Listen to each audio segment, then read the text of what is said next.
Hello, social. No Masiafa. Osofa City. Hello, social. No Masiafa. Osofa City.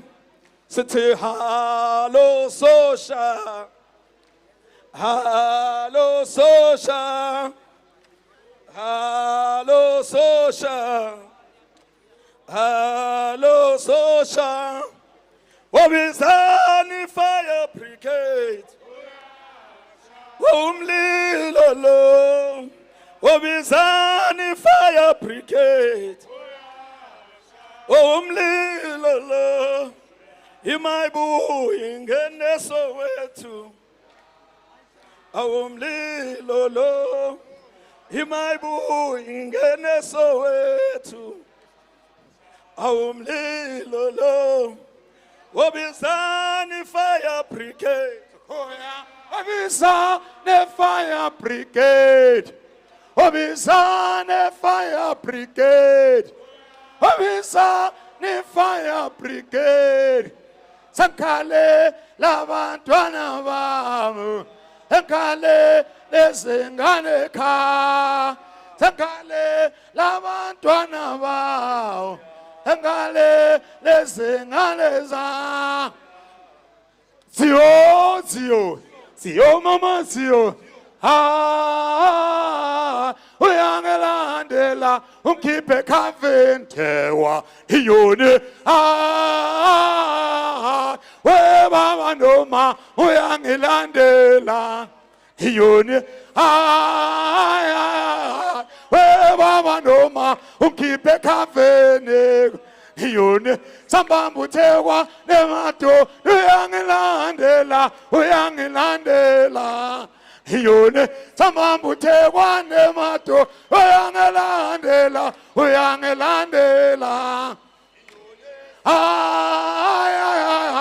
we baba noma we baba noma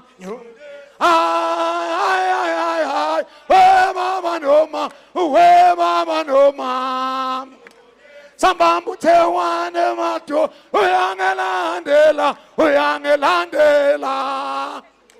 sambambuthekwa nemato uyangilandela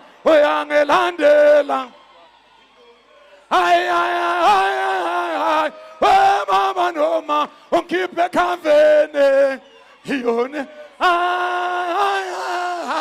we baba noma we mama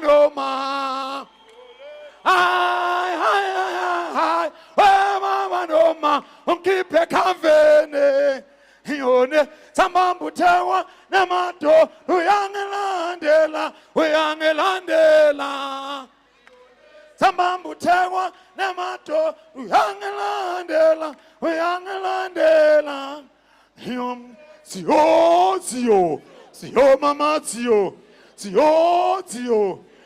mama Zio mina ngizolilwela Israel ngizolilwela bo mina ngizolilwela iyo zwela mi izwe lona likhola babula mina ngizolilwela bo zwela mi izwe lona likhola babula ngizolilwela bo iyo zwela mi izwe mina ngizolilwela bo iyo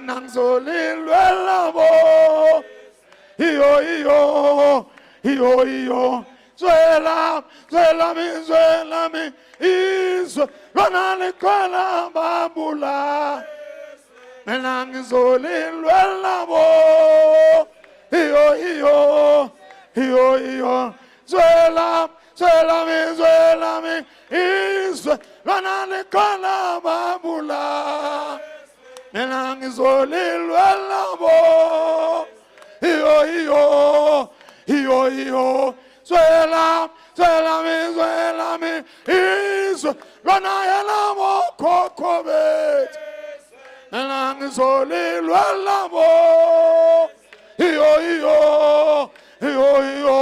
zwelami izwelami lona elamo ngungunyana mina ngizolilwa labo iyo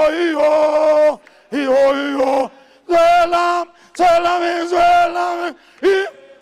lana likhona babula mina ngizolilwa labo iyo Tiyo mama Tiyo mama Tiyo ngizovuka kuseni thengi petrol shisa maponi yo ha ekaba ngivuka kuseni donsi AK shaya mapono ekaba ayo yo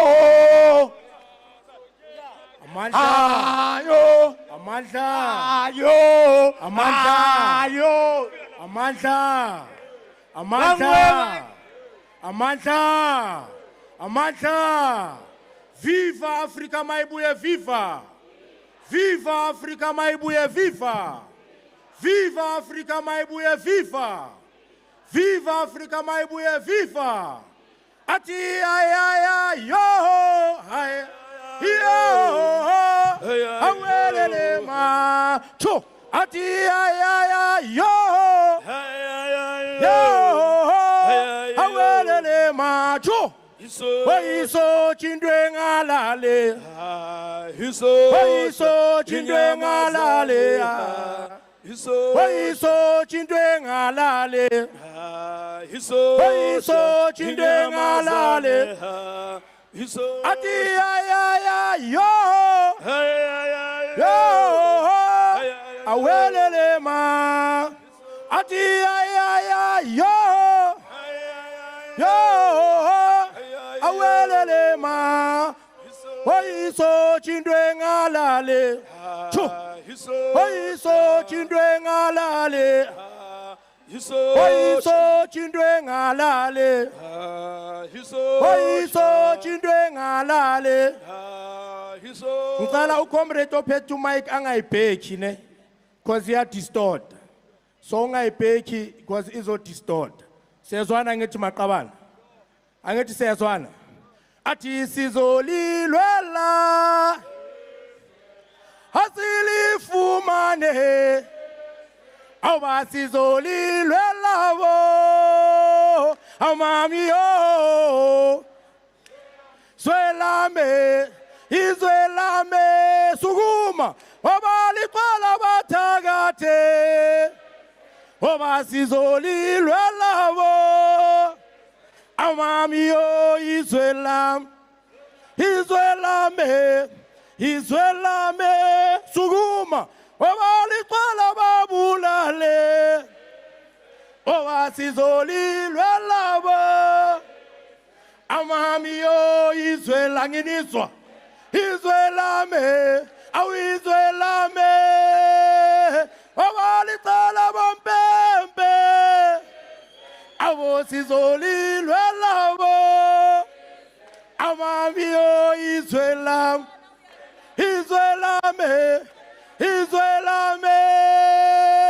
wabaliqala babulale abo sizolilwela bo amami yo izwelame liqala babulale sizolilwela bo amami yo izwelame chu liqala bathakathe sizolilwela bo amami yo izwelame ati tiyo mama tiyo mama tiyo Obizani fire brigade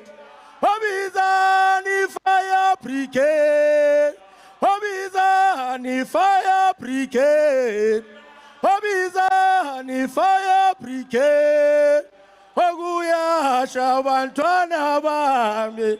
Oguyasha bantwana bami. Oguyasha bantwana bami. Oguyasha buzingane zami. Obizani stima mlilo. Obizani stima mlilo. Obizani stima mlilo. Awo stima mlilo. Oguyasha zingane zami. Oguyasha zingane zami. Oguyasha zingane zami. Oguyasha buzingane zami. Oguyasha. Oguyasha. Oguyasha boya ya yo yo. Awo awa yo yo. Onyikale lizingane zami. Onyikale labantwana ba. Zabala zelizingane zami. Zabala zelizwela ge. Awizani fire brigade. Amanda. Awumlilo. Chu. Thank you. Amanda. Mayibuye. Afrika. Mayibuye. Afrika. I'm looking for Comrade Vusikoza. Can I get the literature we are waiting for from the media room? Comrades there, please. I'm looking for Comrade Vusikoza. We are about to kickstart the proceedings of the second day of Afrika Mayibuye Movement National Convention. I'm going to request that we all rise and sing the national anthem by Nkosi Sikelele Africa. Nkosi Sikelele Africa by Enoch Sontonga. It is going to be led by Comrade Vusikoza. Let us all rise, comrades, so that we kickstart the proceedings of the day.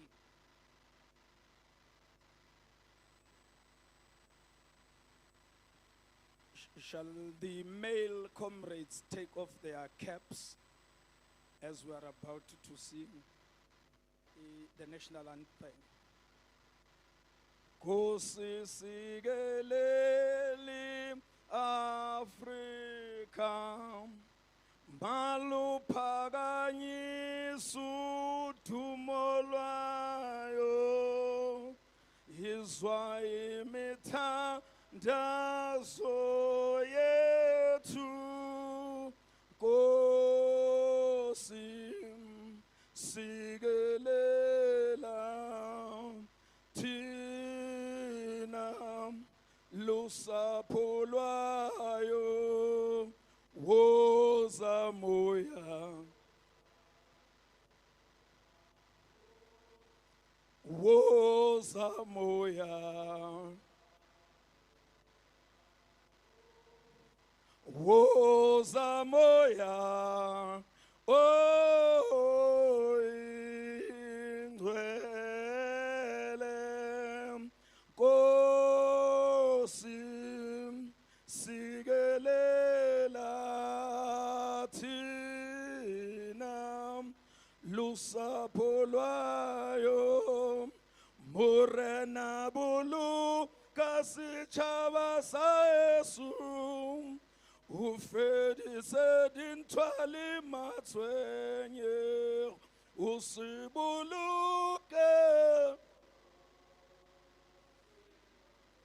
usibuluke morena, sitjhaba sa Yesu, sitjhaba sa Afrika, makube njalo, njalo kuthe kube ngunaphakade kuthe kube ngunaphakade amandla mayibuye. Thank you very much, Comrade Vuskoza, for a revolutionary prayer. Nkosi Sikelele Africa by Enoch Sontonga. This is all our prayer that we need to internalize as Afrika Mayibuye movement. Comrade President, national officials, members of the core team, Council of Provinces of Council of Elders of Afrika Mayibuye movement, and all delegates present here today, welcome to this second session of the Afrika Mayibuye movement National Convention, which kick-started yesterday here at the University of Johannesburg, Soweto campus. Comrade President and all delegates, it is safe to say that all provinces who were still on the road yesterday, they have arrived safely, had a good night rest, they had their breakfast, and they are well refreshed and ready to come and do the work of Afrika Mayibuye movement. Yesterday, we did kickstart this 3-day session. We have taken messages of support from different movements within Afrika Mayibuye movement.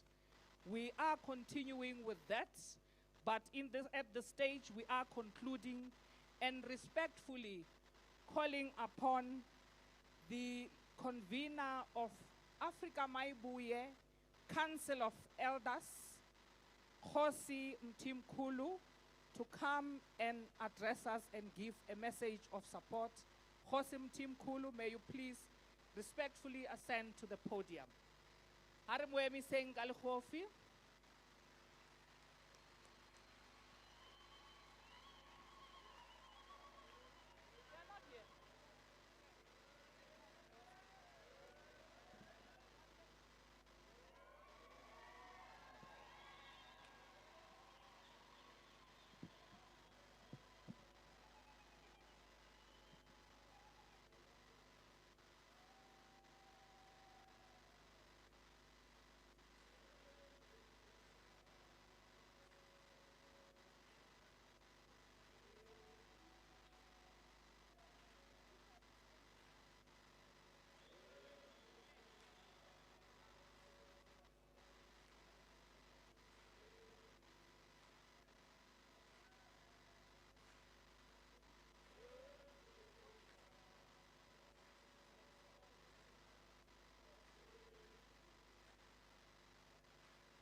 Thank you very much, comrades.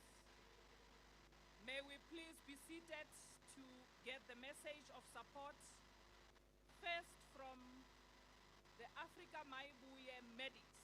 It's a medical component within Afrika Mayibuye who's crisscrossing this country and providing free medical health care to the people of South Africa who cannot afford health care. I'm now going to call to the podium Dr. Talente Biela, who's one of the youngest doctor and the president of the youngest doctors in South Africa. Dr. Biela.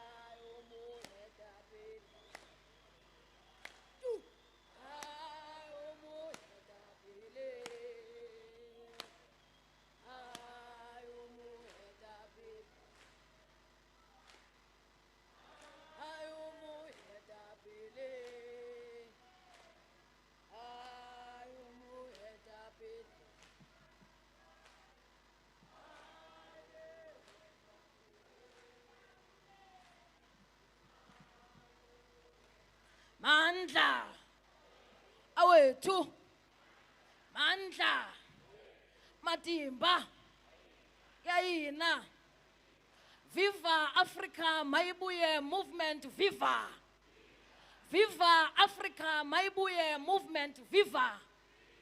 Amandla, wathinta abafazi, wathinta imbokodo, mandla.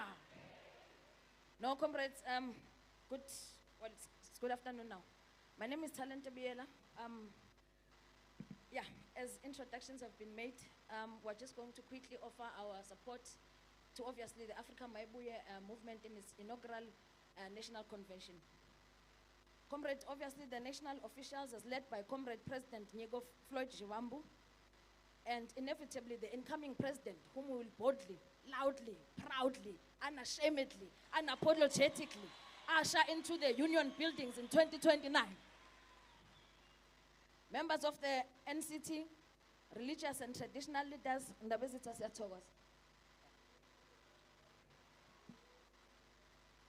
Honored guests and delegates.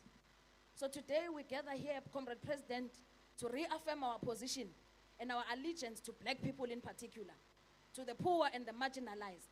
We heed the clarion call for the total freedom and emancipation now. This is the inaugural Afrika Mayibuye National Convention, which marks the historic moment in the lives of ordinary South Africans. Our people came out, Comrade President, in their numbers across all 9 provinces, giving the leadership collective a clear, uncompromising mandate to go forth, build a movement that will usher in genuine freedom and genuine emancipation now. Comrade President, your leadership of Afrika Mayibuye comes at a decisive moment in our nation's history.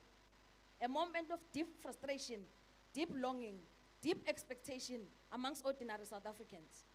You step into the leadership, Comrade President, at the time where our people are no longer patient. They can no longer wait. They can no longer tolerate another talk show president. They can no longer tolerate another empty promise, another commission of inquiry, another sloganeering dressed in pretense. Comrade President, you step in at a time where it's very critical. Over 2,100 children are giving birth between the ages of 10 to 14, robbed off of childhood, robbed off of safety. Comrade President, you come at a critical time where 31.9 South Africans remain unemployed. Comrade President, you come at a critical time where people over the ages of 35 are systematically pushed out of economic participation simply because of their age.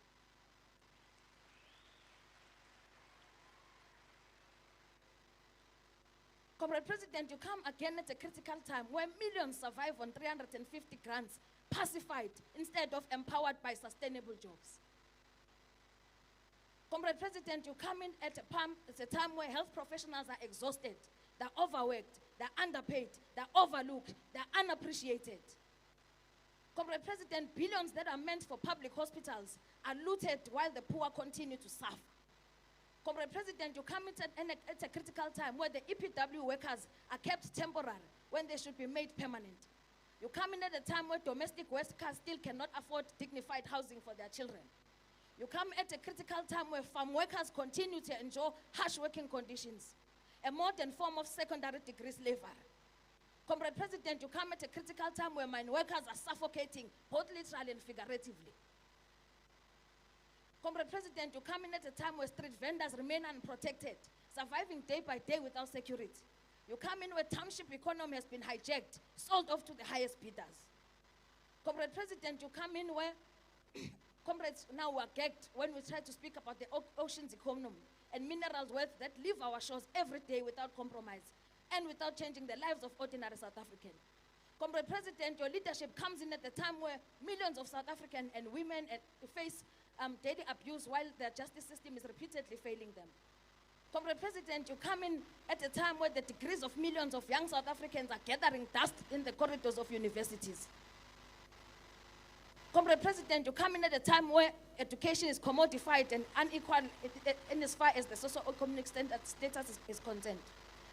President, you come in at a time where socio-economic status determines the type of quality healthcare you are going to get. Comrade President, you come in at a time where connections and not competence determines who gets the job opportunity. Comrade President, you come in at a time where criminal syndicates operate with impunity. The people of Hammanskraal, President, are still suffering the same water crisis. Comrade President, you're coming at a time where mayors are now clapping hands for delivering water tanks instead of providing permanent water solutions.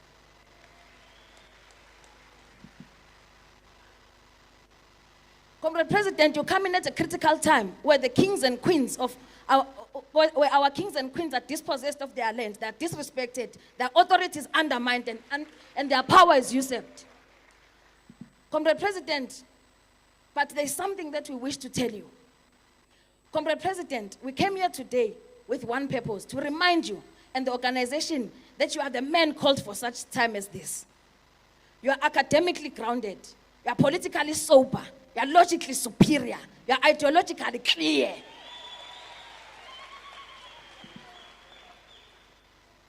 So, Comrade President, we could not have chosen a better candidate to lead this movement and ultimately to lead South Africa.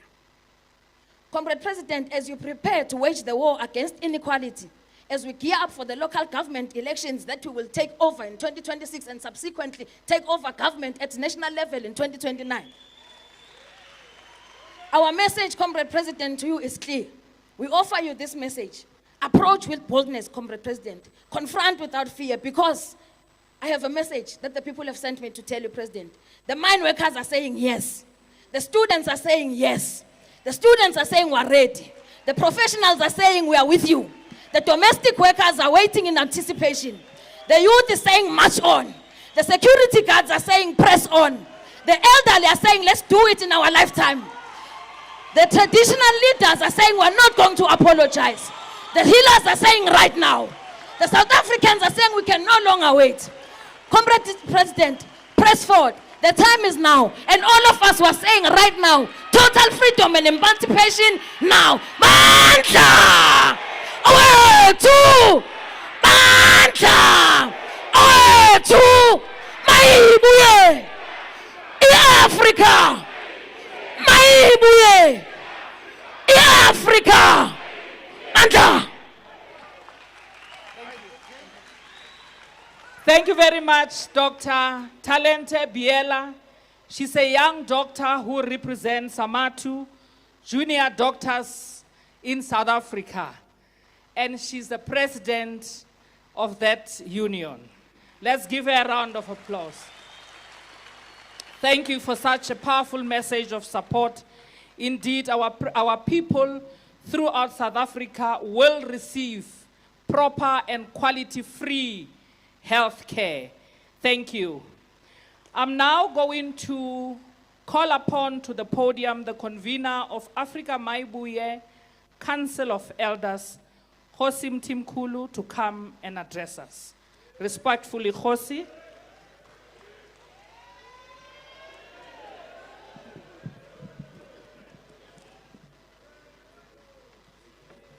Thank you very much.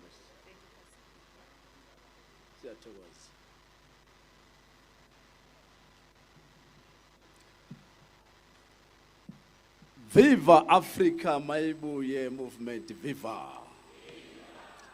Viva Afrika Mayibuye movement, viva.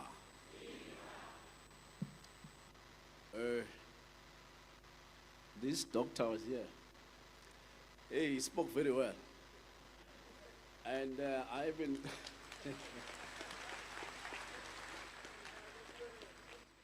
So I was wondering, and yet it's short. But what he was saying here, his substance is very well. Comrade, I want to greet you as a king of the Suba nation.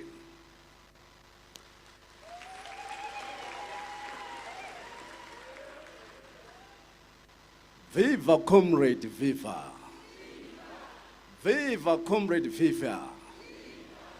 Viva for next election, viva. I want to greet the royals. The royals that I'm having here, they're coming from different provinces.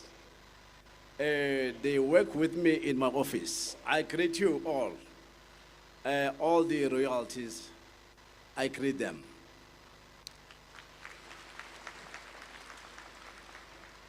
I want to greet my son and the president of Afrika Mayibuye movement, Floyd Shivambo.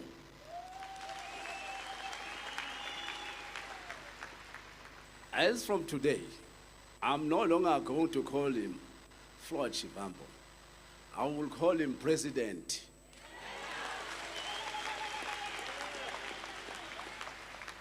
I want to give him my hand. You mustn't stand. Just, I want to give you a hand. Or you want to come this side? Yeah, you must come this side so that I can bless you. Viva Afrika Mayibuye, viva! Viva Afrika Mayibuye, viva! Thank you very much, my president. You are now a president of this country. We are taking over now.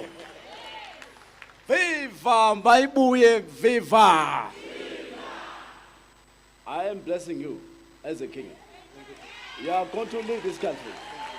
You are going to take over next year elections, and we are going to take over 2029 elections.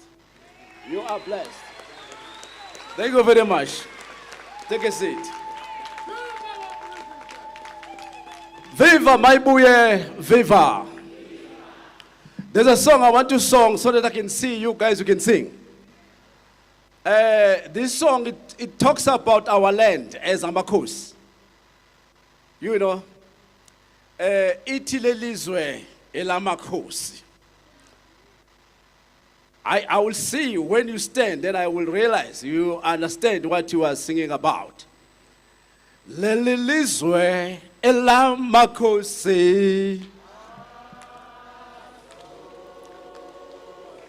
Asoze laphela mandla, asoze la. Lelizwe elamakhosi. Come on. You can take over. Asoze saphela mandla.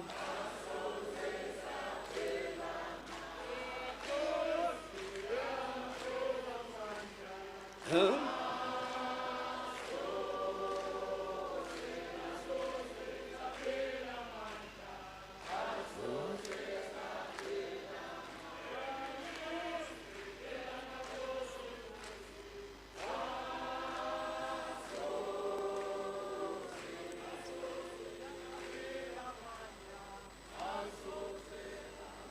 Thank you very much. Lelizwe elethu thina makhosi.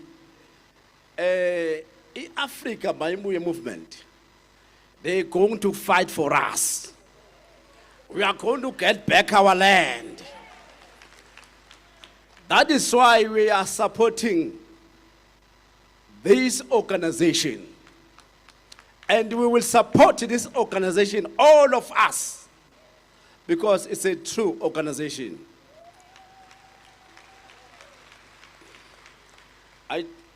Therefore, as we gathered here, not just to launch a movement, but to ignite a new chapter in the story of our continent.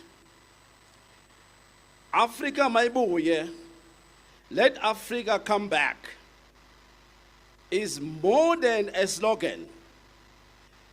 It's a call to restore dignity, opportunity, and justice for our people.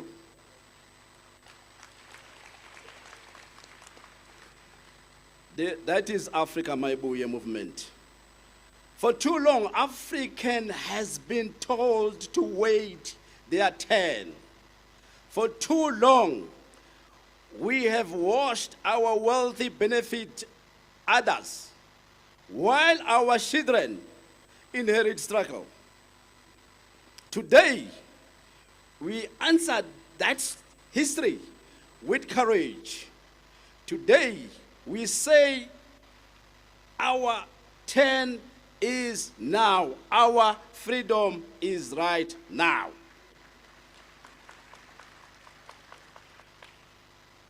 This movement is not built on anger, but on purpose.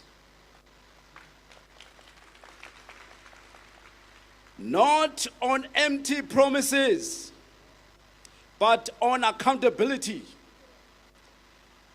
There will be no corruption in this organization.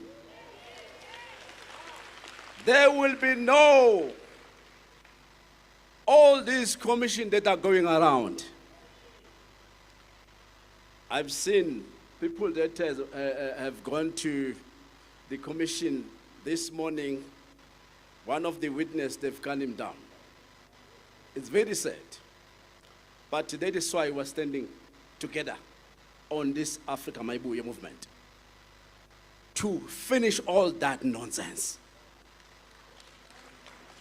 There will be no Madlanga Commission here. Sorry. Yes.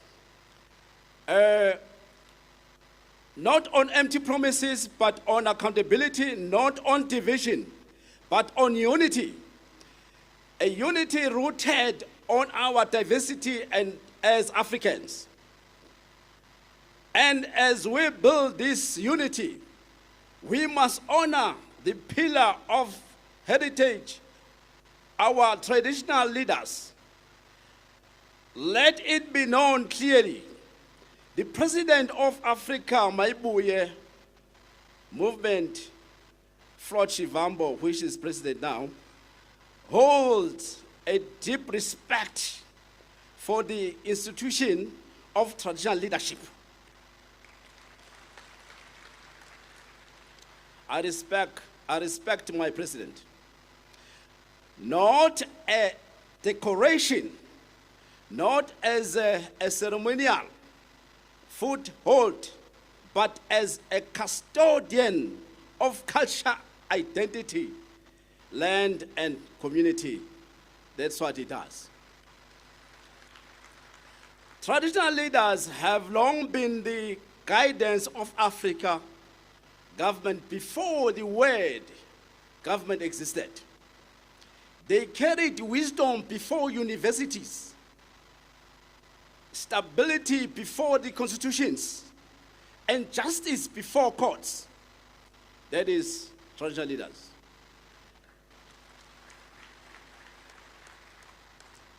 And as the movement moves forward, it will not sideline us. It will walk with us.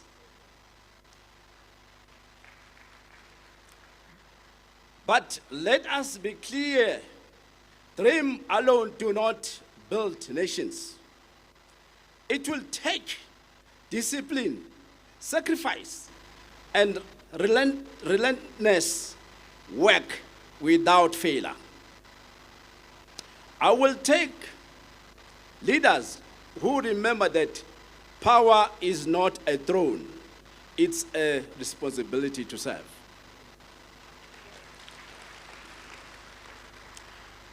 We must build an economy that rewards innovation, empowers small business, and protect the poor. We must build communities where young people are not begging for opportunities, but creating them. This is your time now, ladies and gentlemen. Young comrade, it's your time. It's your opportunity to start that. We must build our future where politics is defined not by ethnicity or patronage, but by vision, integrity, and performance.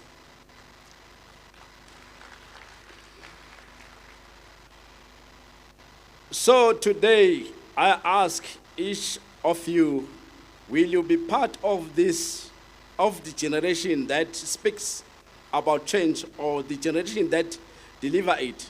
Will you be voice of complaint or architect of hope? I hope you are an architect of hope. So let us rise with conviction. Let us unify with purpose. Let us build with courage, and let the world witness the rebirth of continent as we are moving forward under Afrika Mayibuye movement. Thank you very much. I want to see you guys moving forward with that and courage. We are going to revive all our kingdoms, all our monarchs, through our people that are here. The executive that is here, they are going to do a great job. So I'm glad that the President, Floyd Shivambu, he had to sit down with us and discuss the way forward. That is why we are part of Afrika Mayibuye.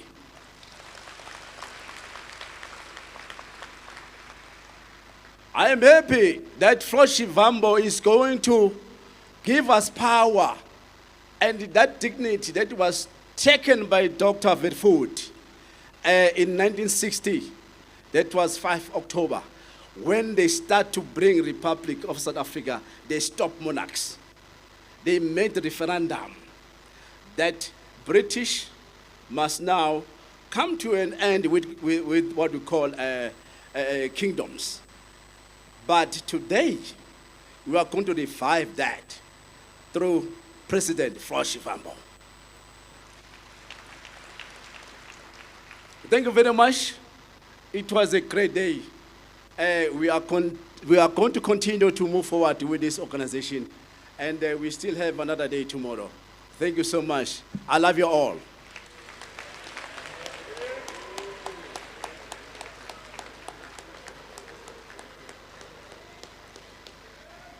Re a leboga Kgosi Mthimkhulu, who's also the convener of the Council of Elders of Afrika Mayibuye movement. Comrades, on the 19th of June, when all people from all walks of life, from different backgrounds, came here to Johannesburg to speak to one of the greatest minds of our time, they all agreed to hold his hand. They all agreed one common goal, and what stood tall amongst all the deliberations was the fact that we need to go and consult our kingdoms, religious leaders, and all sectors of society in South Africa to ask the question on what is to be done. A great leader of our time did not look at the circumstances at the time and said he can do it alone. He said, let us hold each other's hand and make sure that the respect that our people are deserving is brought back to us. He made sure that not even one single province is being skipped at the time where we did not even have a cent in our pocket as Afrika Mayibuye consultative process leaders. He made sure that even when he gets to those provinces, he consults each and every leader, each and every sector of society, and listens to them.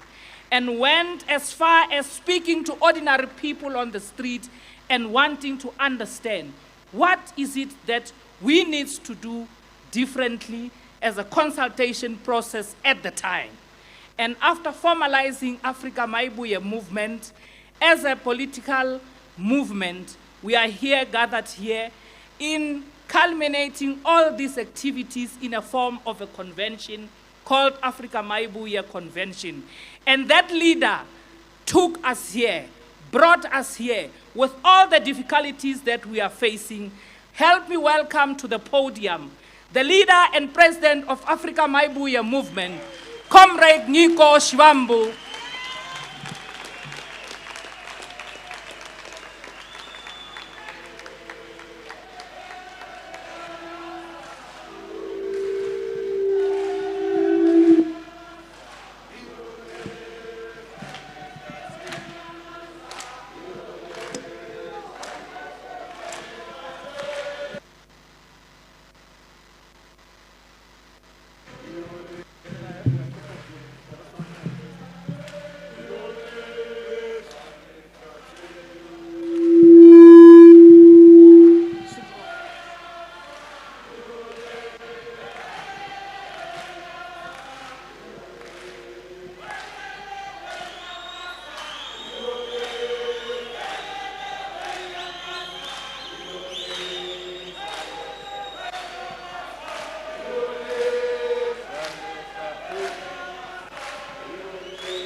Mayibuye. Mayibuye. Mayibuye. Mayibuye. Afrika. Afrika.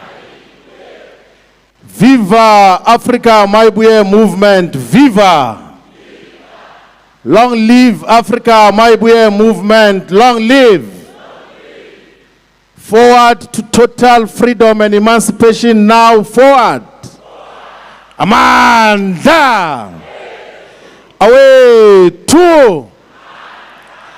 Thank you very much, National Chairperson of Afrika Mayibuye movement,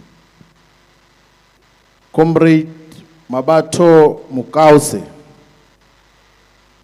Comrades, delegates, we salute the leadership of Afrika Mayibuye movement, the national core team, majority of whom were part of this NCT when it was still the national consultation team in the consultation process. We also want to acknowledge and recognize the provincial, regional, and sub-regional core teams that have since been constituted from the consultation process since the 5th of September, when we made an announcement of the formation of Afrika Mayibuye movement as a movement and as a political party.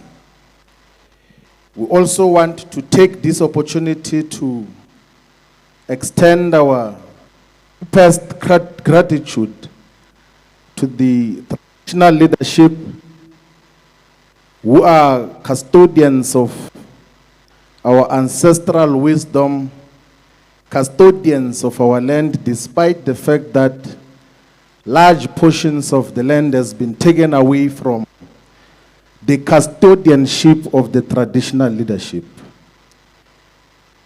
We want to take this opportunity to greet the religious leaders who inspire our moral strength in the struggle. We take this opportunity to greet the delegation and membership of Mayibuye Women's Movement, the leadership and delegation of Mayibuye Youth Movement, of Mayibuye Students Movement, of Mayibuye Medics, and all the formations that associate with Afrika Mayibuye movement. We greet all the guests that have joined us today here in the first National Convention of Afrika Mayibuye movement. We take the opportunity to greet and salute the people of South Africa, Africans in the continent and Africans in the diaspora. We are deeply humbled. First National Convention has been attended by delegations from all the 53 districts of South Africa, representing members and communities from all corners of South Africa. In terms of demarcation of the Municipal Demarcation Board, South Africa has got 53 districts. That includes district municipalities and metropolitan municipalities, but in Afrika Mayibuye movement, we have 54 regions, because instead of 3 regions,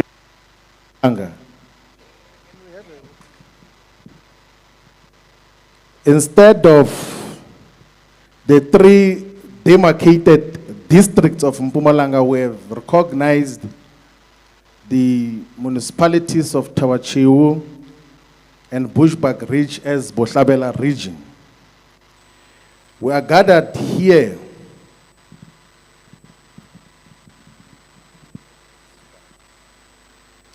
Thank you very much, because I realized that we were speaking from a working microphone and I was handed over a one which was not properly functional. Comrades, delegates, were gathered here in the southwestern townships of Johannesburg, Soweto. So the southwestern townships of Soweto, of Johannesburg, that is what Soweto means, which is an important territory in the fight for total liberation and freedom from colonial and apartheid rule. This sacred ground pulses with the blood of our ancestors and the unyielding spirit of resistance that has defined our people's quest for dignity. Soweto stands as a beacon of defiance, where the oppressed rose against the chains of dispossession and racial tyranny. We gather here to reaffirm that Soweto's legacy demands action now and not empty tributes.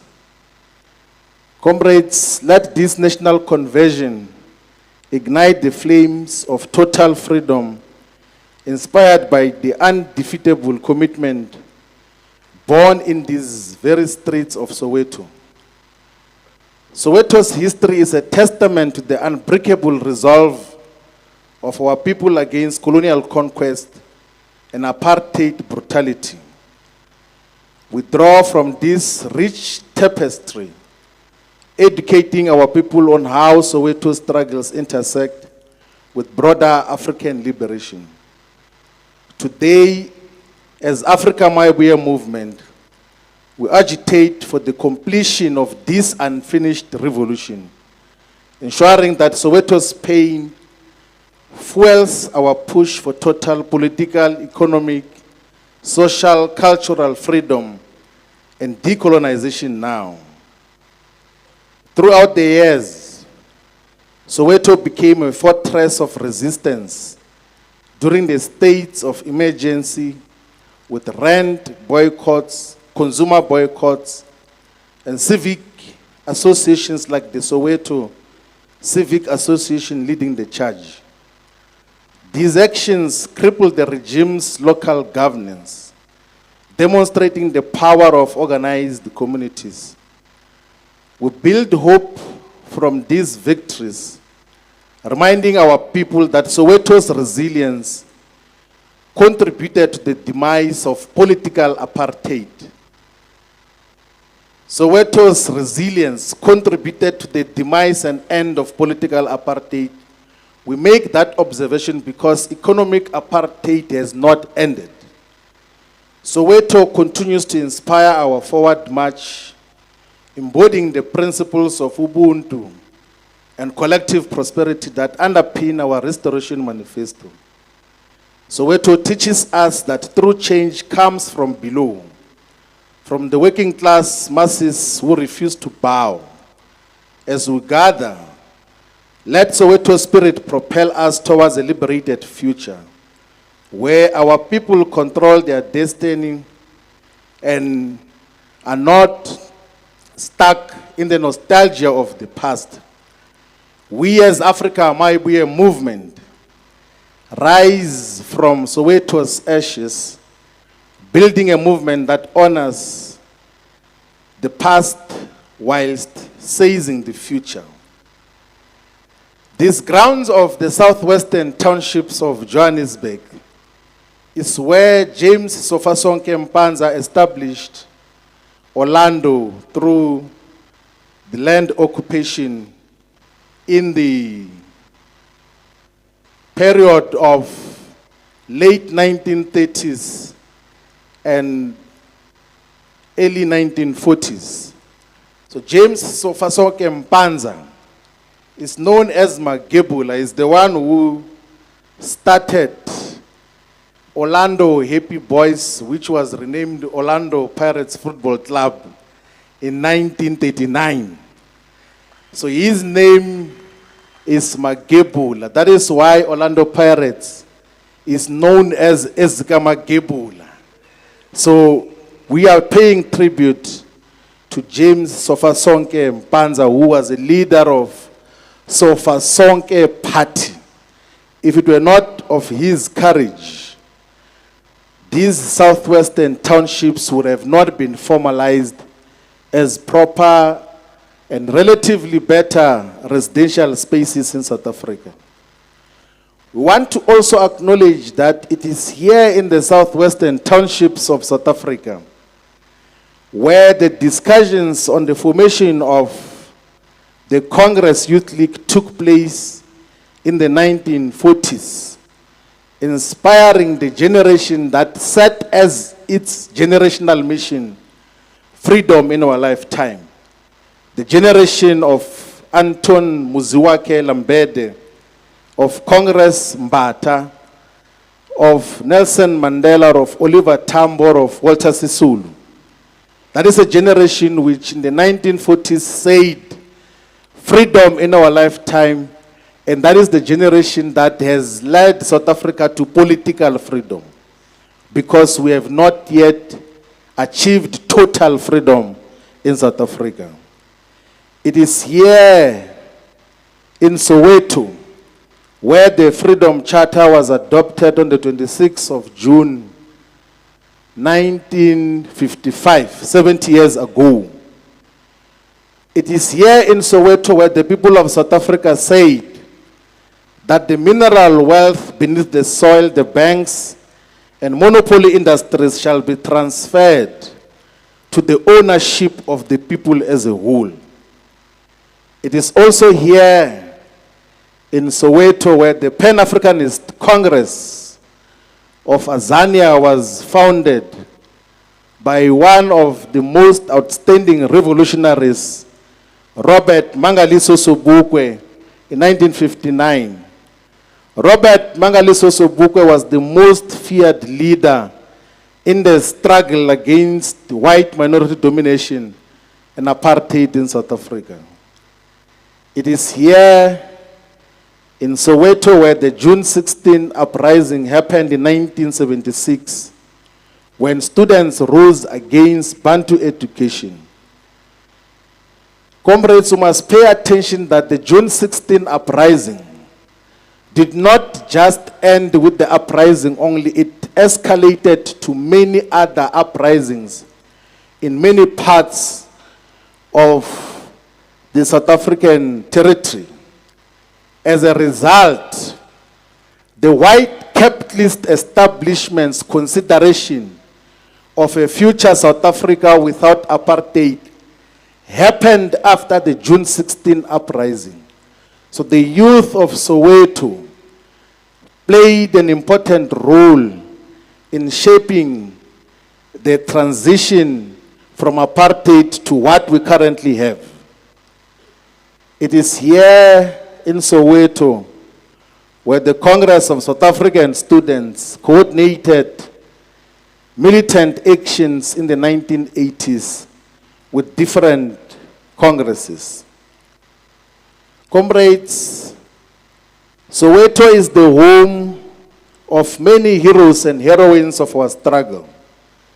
It is the home of Hector Peterson, who was killed by police on the 16th of June.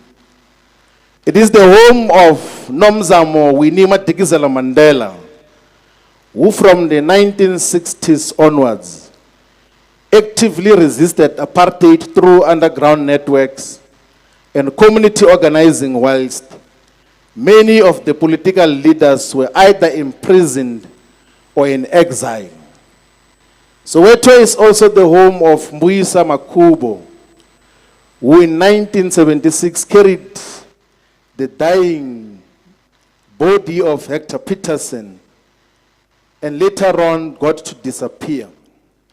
Soweto is also the home of Khotso Seahlulu. Khotso Seahlulu was a deputy president to Tsietsi Mashinini of the Soweto Students' Representative Council. And after many of the June 16 generation went to exile, to either join APLA or Mkhonto we Sizwe, the Liberation Army, Khotso Seahlulu said he will not associate with any of the two liberation armies, and instead started, even before the age of 22, the South African Youth Revolutionary Council, which was the armed wing of the militant Black Consciousness movement that ignited the June 16 uprising. Soweto is, of course, the home of Tsietsi Mashinini, who was the president of the Soweto Student Representative Council and the one who presided over planning for the June 16 uprising. Soweto is also the home of President Nelson Mandela, who stayed in Vilakazi Street here in Orlando.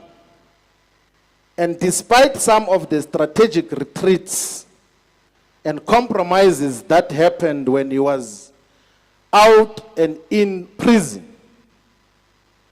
President Mandela played an important role in the struggle against apartheid and colonialism, and he was the first trained soldier and combatant of Umkhonto we Sizwe, the Liberation Army. Soweto is also the home of Archbishop Desmond Tutu, the Archbishop who stayed in Vilakazi Street as well, was a General Secretary of the South African Council of Churches and rallied all the faith-based organizations here in South Africa, in the African continent, and in the world to resist apartheid. So, Chaplain General, the leadership of the church has played a very important role in the struggles against apartheid. And that was signified and symbolized by the role that Archbishop Desmond Tutu played. Soweto is also the home of Petrus Linda Jabani, the Lion of Shawela, who was a militant combatant, was fearless of the apartheid regime. It is the home of Albertina Sisulu, who was the founder and co-president of the United Democratic Front, the UDF, which was founded in 1983 and was able to agitate and mobilize the people of South Africa when all the other political parties were banned and exiled. And UDF's organizational model,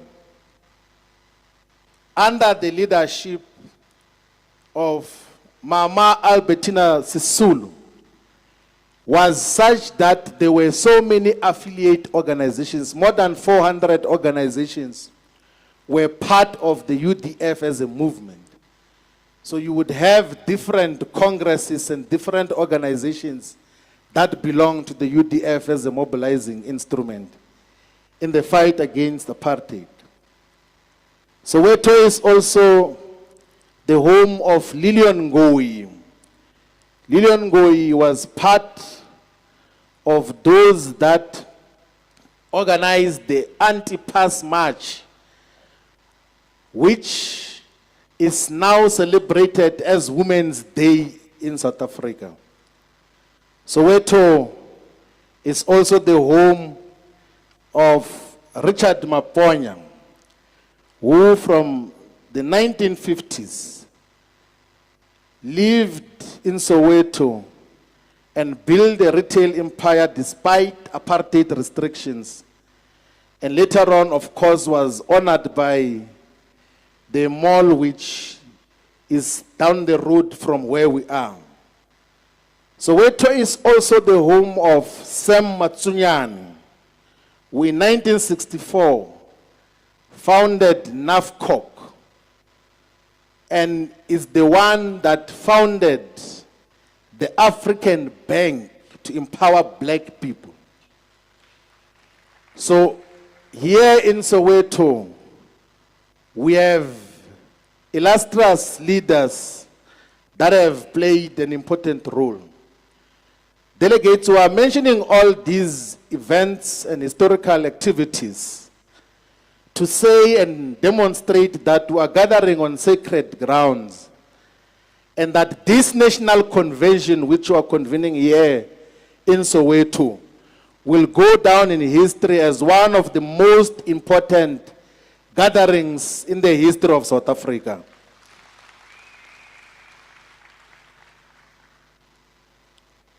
Comrades, from the outset, when we're all still in full attention, let us state as to what just becomes the reason why you are here. Let us, all of us, understand what is the end goal of Afrika Mayibuye movement. When we have achieved what we are going to discuss here, what is the ideal end goal? We, of course, all of us are going to shape the perspective as to what should be the end goal. My contribution is that Afrika Mayibuye movement must produce and empower selfless, politically conscious, and empowered leaders on the ground who are politically, economically, culturally, religiously educated, who understand our people. And all of us, comrades, we should appreciate that political education or political consciousness is not the ability to recite and quote huge phrases and words. Political education and understanding is the ability to know and understand one's surrounding and to develop clear and superior alternatives.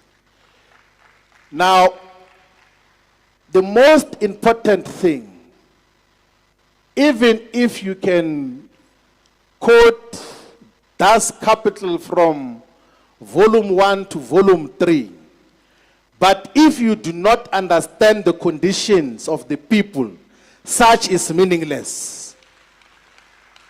The leadership that Afrika Mayibuye movement must produce must be able to understand their surroundings and every little thing that exists where they stay. If you are a leader of Afrika Mayibuye movement in a municipality, you must know everything else about that municipality. You must also have a clear vision as to what are you going to do differently if the people of that municipality were to give you political power. That is the principle that all of us should have.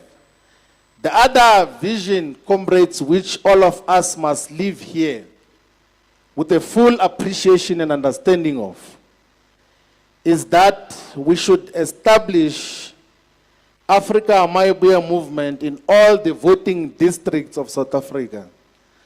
We currently have 23,000 voting districts in South Africa. In each and every voting district, there must be leadership structure of Afrika Mayibuye movement. And that is not impossible, because today is the 6th of December 2025. We began this process on the 19th of June 2025. And in less than 6 months, our organization was able to find resonance in all corners of South Africa.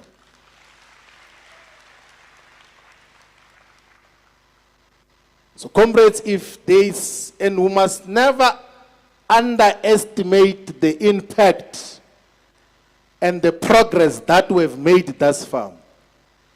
There are very few organizations in South Africa that can convene a national meeting that is attended by delegates from all the 53 districts of South Africa. If we were to try to count, you won't finish even one hand in terms of counting the number of organizations that can convene a respectable and decent national meeting. And Afrika Mayibuye movement in less than 6 months has been able to convene a conference of people that we know, of people that have been identified as leaders of all the 205 local municipalities, 44 districts, and 8 metropolitan municipalities.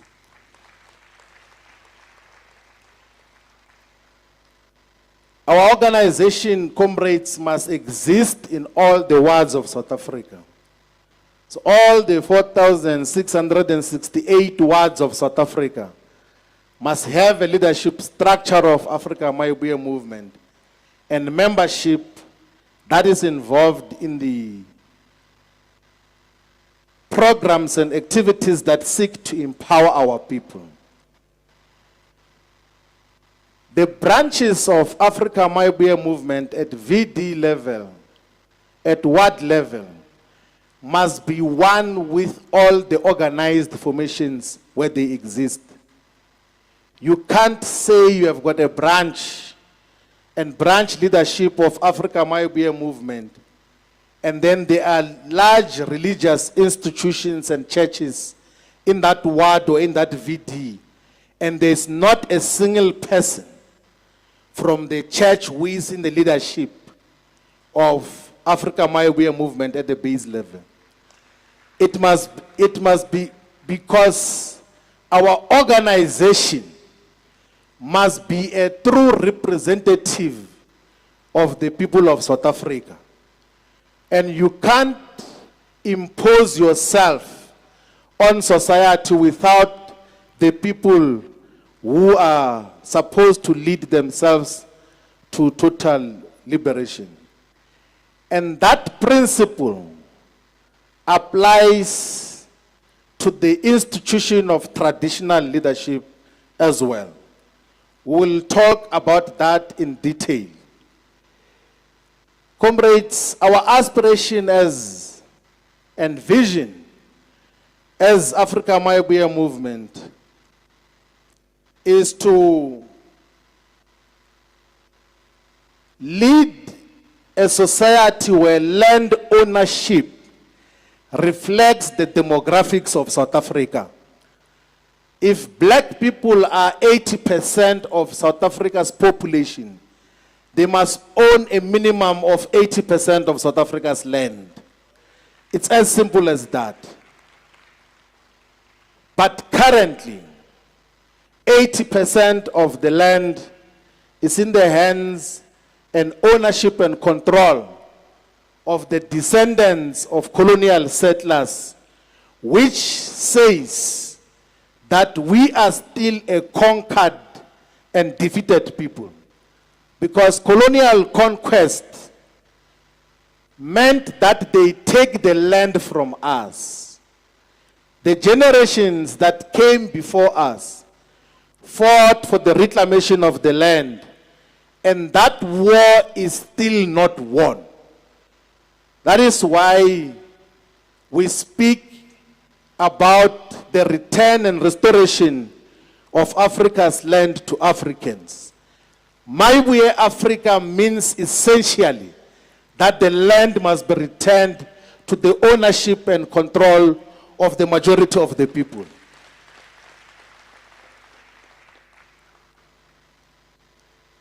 Our vision includes leading massive industrial development which will change the neo-colonial character of South Africa's economy.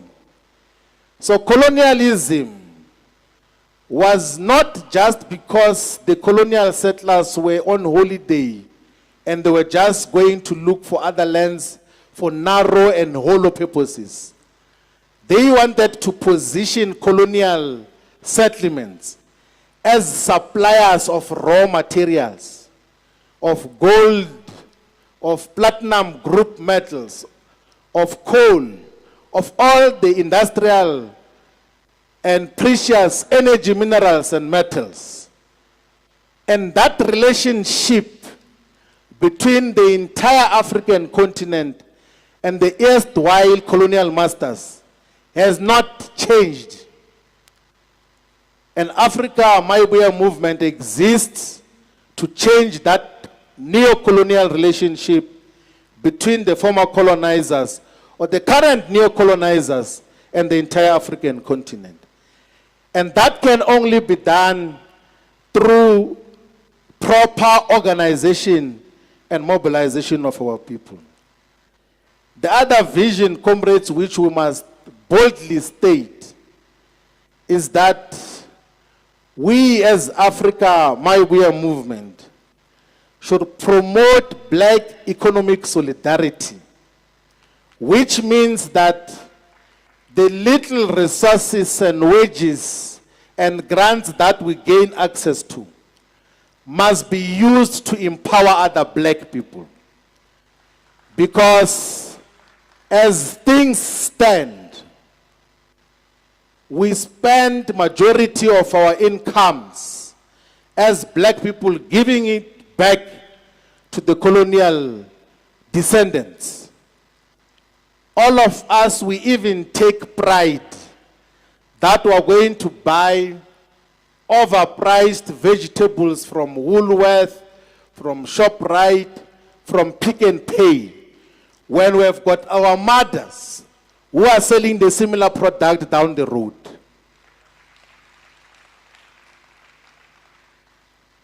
We, as Mayibuye, should promote the spirit of black economic solidarity.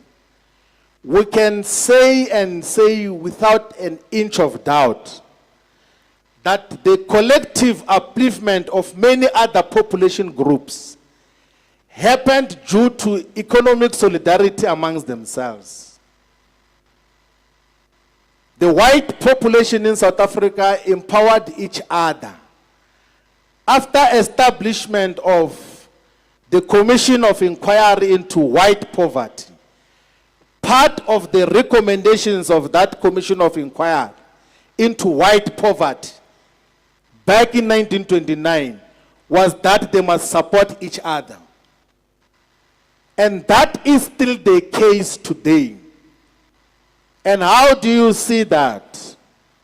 Even if you can build the most beautiful restaurants in white people's areas, once they discover that it's owned by a black person, they will never go there. Even if you can have the most lucrative of better alternate solutions on any sector, they will never support you.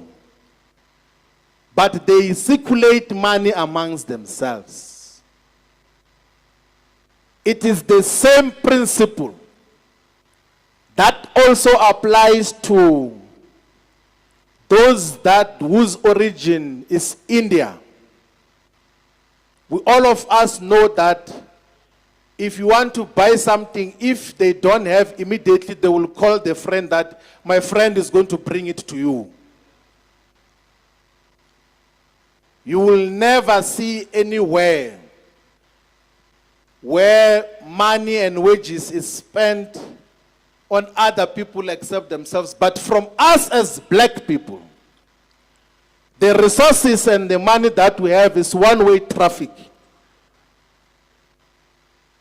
To white people, to Pakistani spaza shops, to all sorts of things. We don't empower each other. Our anecdotal estimation is that out of wages, salaries, and social grants, and businesses, and whatever we get involved in, we currently in South Africa collectively gain access to more than R1 trillion every 12 months. But I can tell you now that if you were to read the financial movements, almost all of that money goes back to those who own and control our economy, whilst there is space to could empower each other. So black economic solidarity should be a principle that should guide all of us.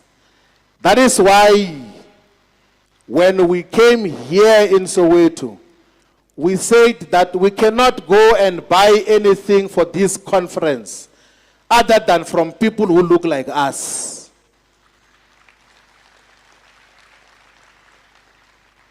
It's only in instances where we couldn't get people who look like us, where we could buy something from people who do not look like us.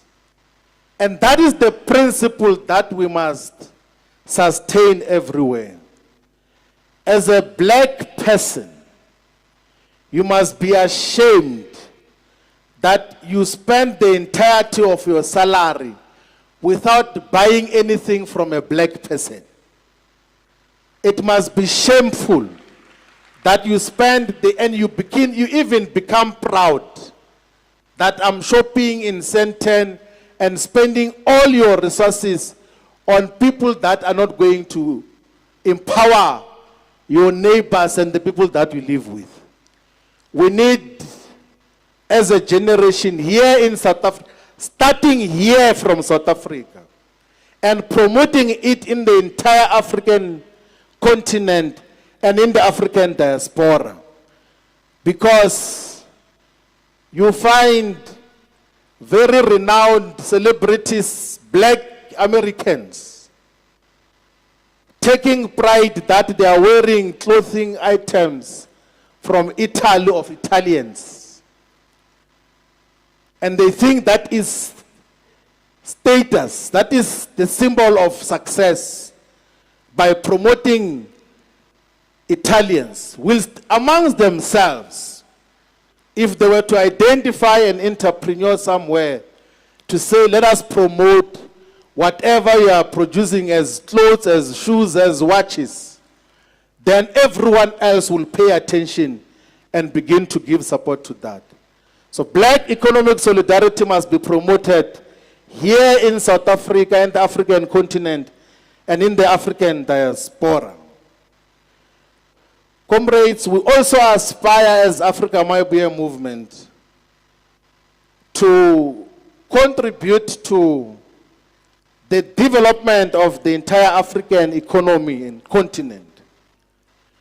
We have said several times, and we will continue to repeat it, that illegal immigration will not be contained as long as the African continent remains in a state of poverty and underdevelopment. We as Afrika Mayibuye movement, we do not agree, we will never promote illegal immigration. We will never agree that people who are not documented must just come in and out. We will never associate with views that people must find creative ways to come into South Africa. We, however, must all appreciate as revolutionaries, as Pan-Africanists, that we have got an obligation to coordinate the development of the African economy. We should care in our planning when we take government. Nkosi Mthimkhulu says that I'm president of the country now. I think I must report union buildings on Monday.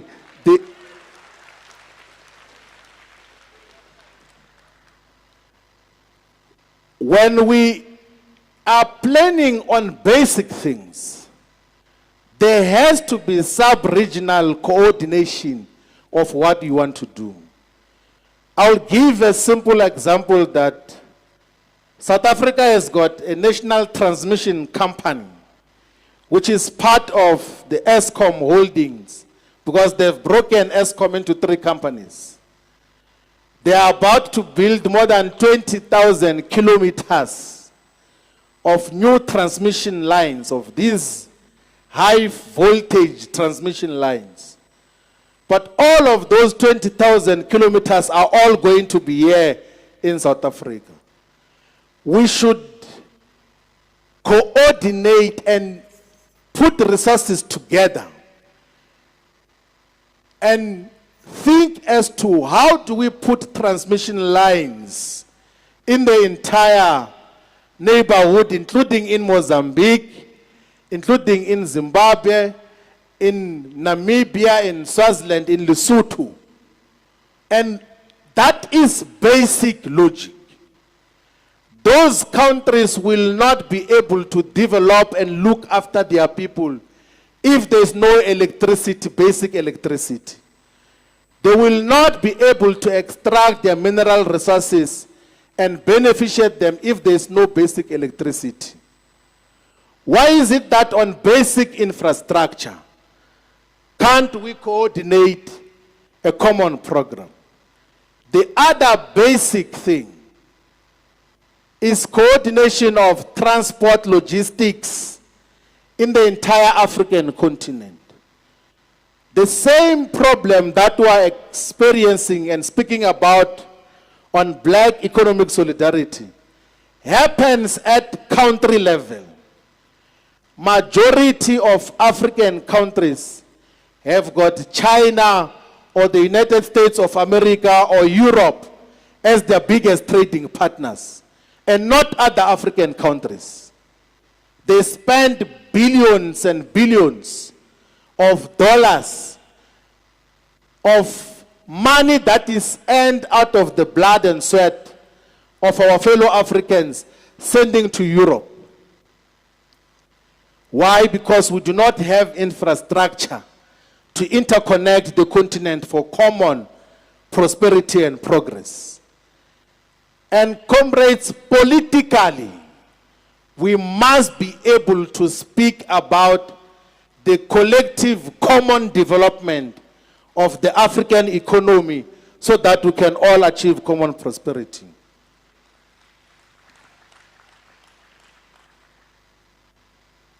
Comrades, our vision includes the fact that we should create full employment in South Africa where everyone has got a job. Everyone who needs a job must have a job, irrespective of age.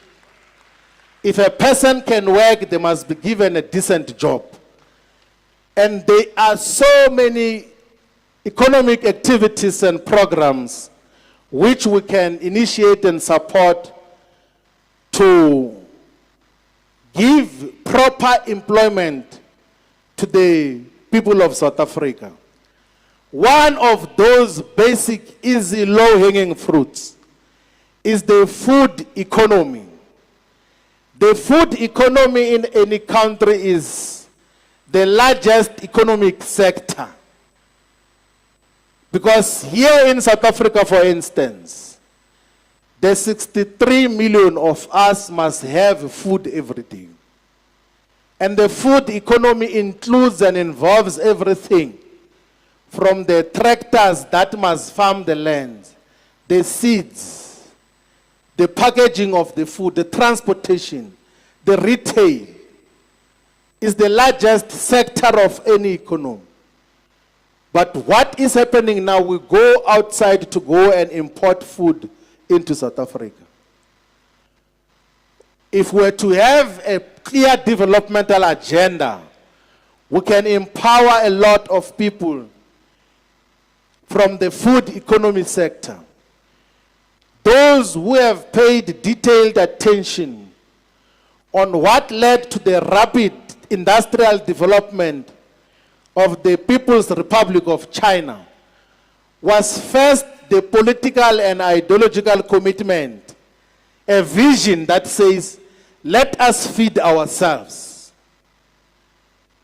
And in the process of achieving feeding themselves, there were so many other industries that got to develop, and China became one of the most successful, and is the most successful country in the world as we speak.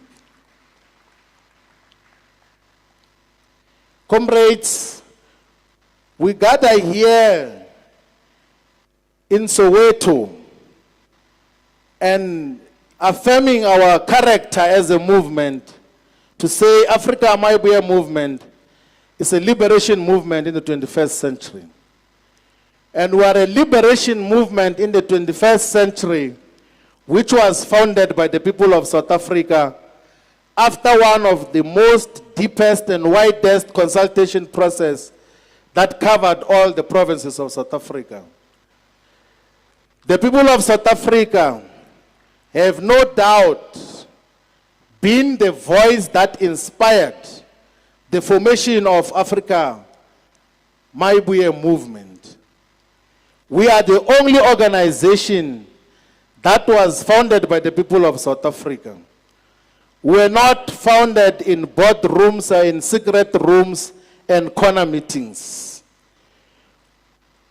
The most important thing which we want to highlight and speak about as to just what happened after the consultation process, we derived a lot of lessons. Part of the lessons which we must internalize and keep to heart as members and leaders of Mayibuye is that our people want to be listened to. Throughout our consultation process, majority of the people that we got to interact with said that they've never had a platform before where they had to say and had a say as to what is to be done moving forward. Because political parties don't even consult the people, even when they're drafting the manifestos of those people. They just go and say, vote for us, this is what we're going to do for you. And then they say, the vote is the voice, and the vote in the current context is not a voice. Because you just go and cast a ballot, and from there on, there is no one who comes and asks you as to what do we do moving forward. The other lesson that we got from the consultation process is that many of our people have expressed frustrations with rhetoric and false promises. In many occasions, they said to us that despite an electoral promise, what are you going to do as Afrika Mayibuye now? That is the principle that we got to hear. They say, we don't want another political party. Tell us, what can you do now? We do not want promises. And that is why Afrika Mayibuye movement is founded and formed in the manner that it is. That we are not just any other political party. We are different from the rest of these political parties. The other lesson that we got from our consultations is that our people have got deep knowledge and understanding on what is to be done. You do not need to go and hire experts from universities and from outside of South Africa to tell you what is the best economic model for our areas. The 60 days that we back to back were in consultation was a masterclass on how to respond to the developmental challenges of our localities. Because our people know what is to be done, they know what are the issues that have to be attended to. The other lesson that we learned, comrades, is that they said these consultations that you are doing now must not be, you are doing it to form a political party and then you are going to disappear from us. The people said, we are giving you a mandate to go and found a party.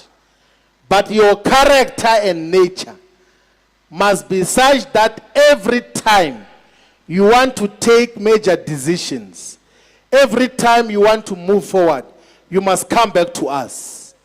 We will be able to update you and guide you as to what is to be done.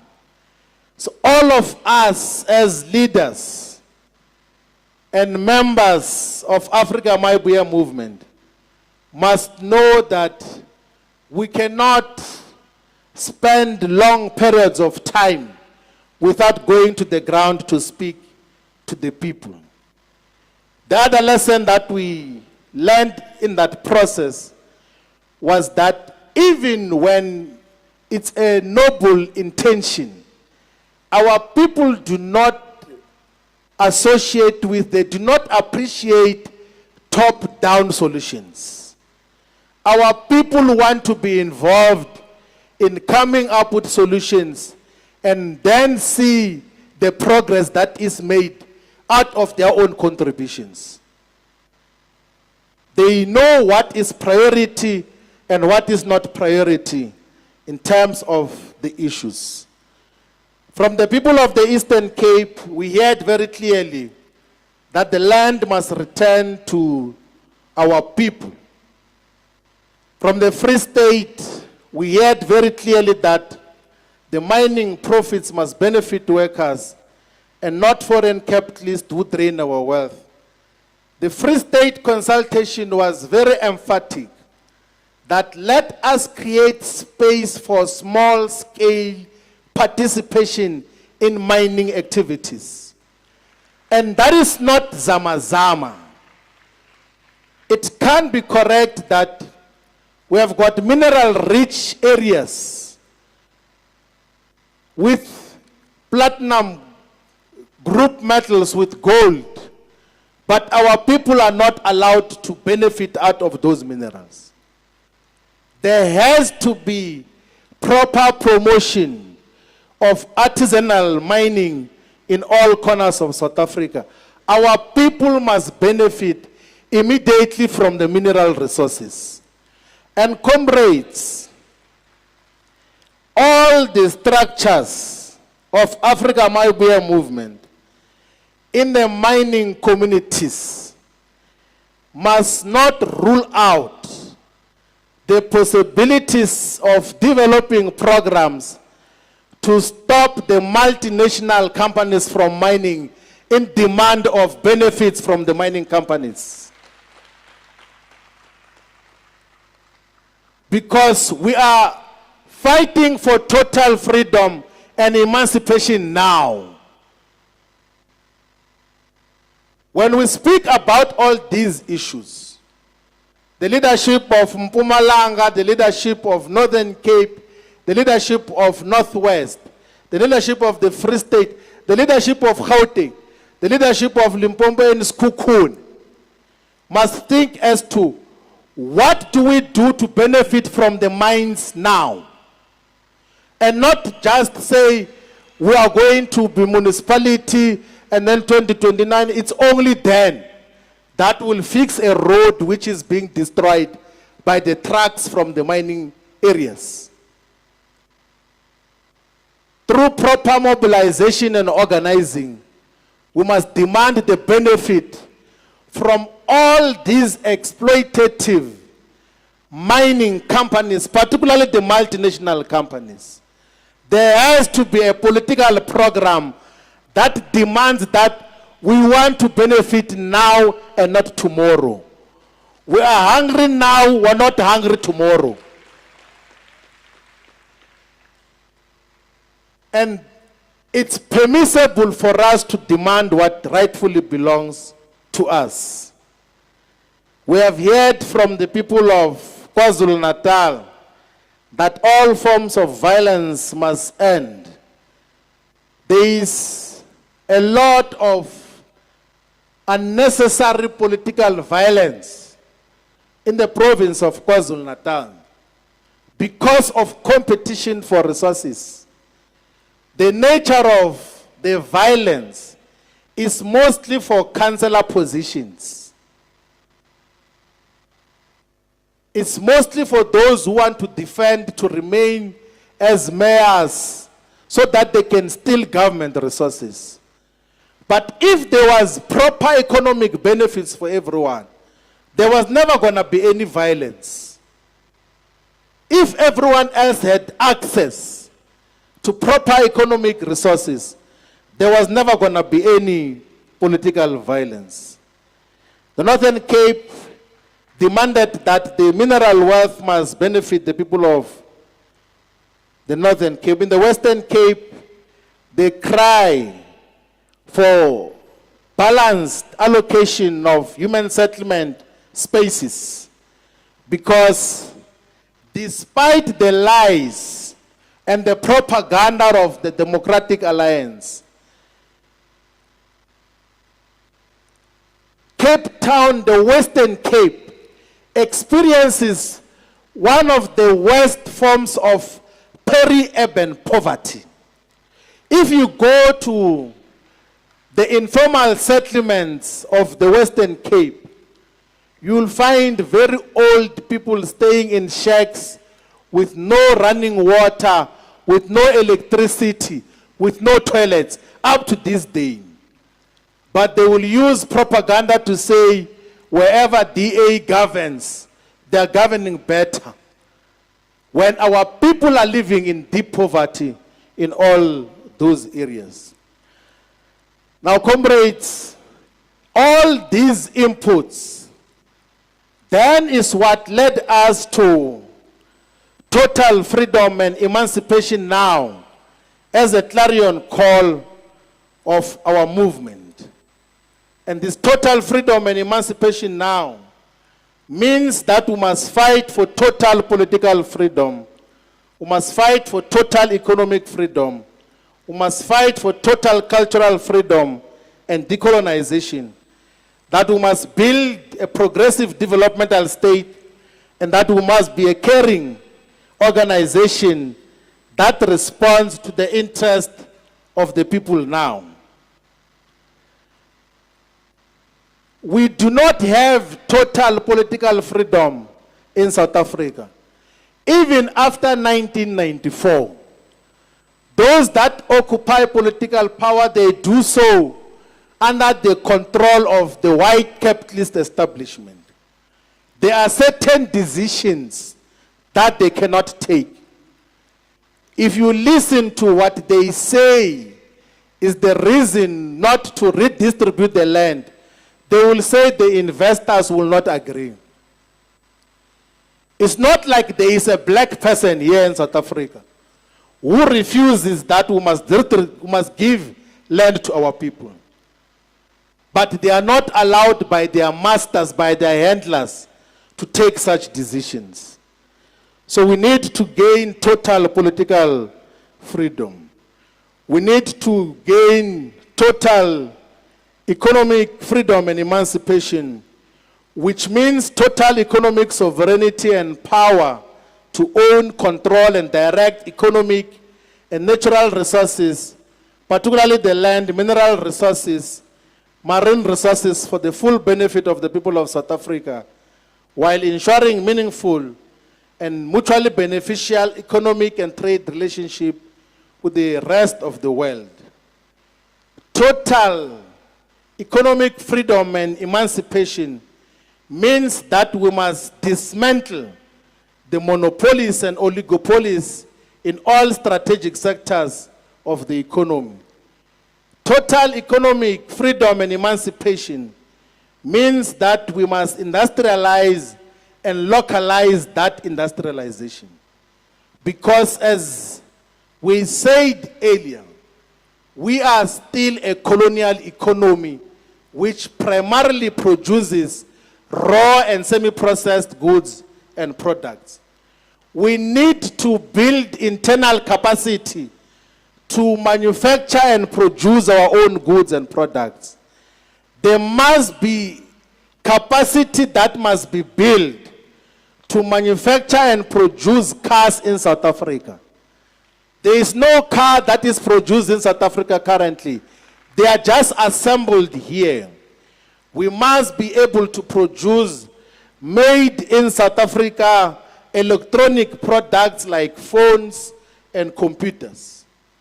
We must be able to produce our own things. Currently, all of us are consumers of what comes from outside. We import almost everything, and that should come to an end. The other principle, comrades, is that we are fighting for total cultural freedom and decolonization. You know, our appreciation of the institution of traditional leadership and royalties in South Africa is not an elections gimmick. We are not doing that because we are trying to win votes.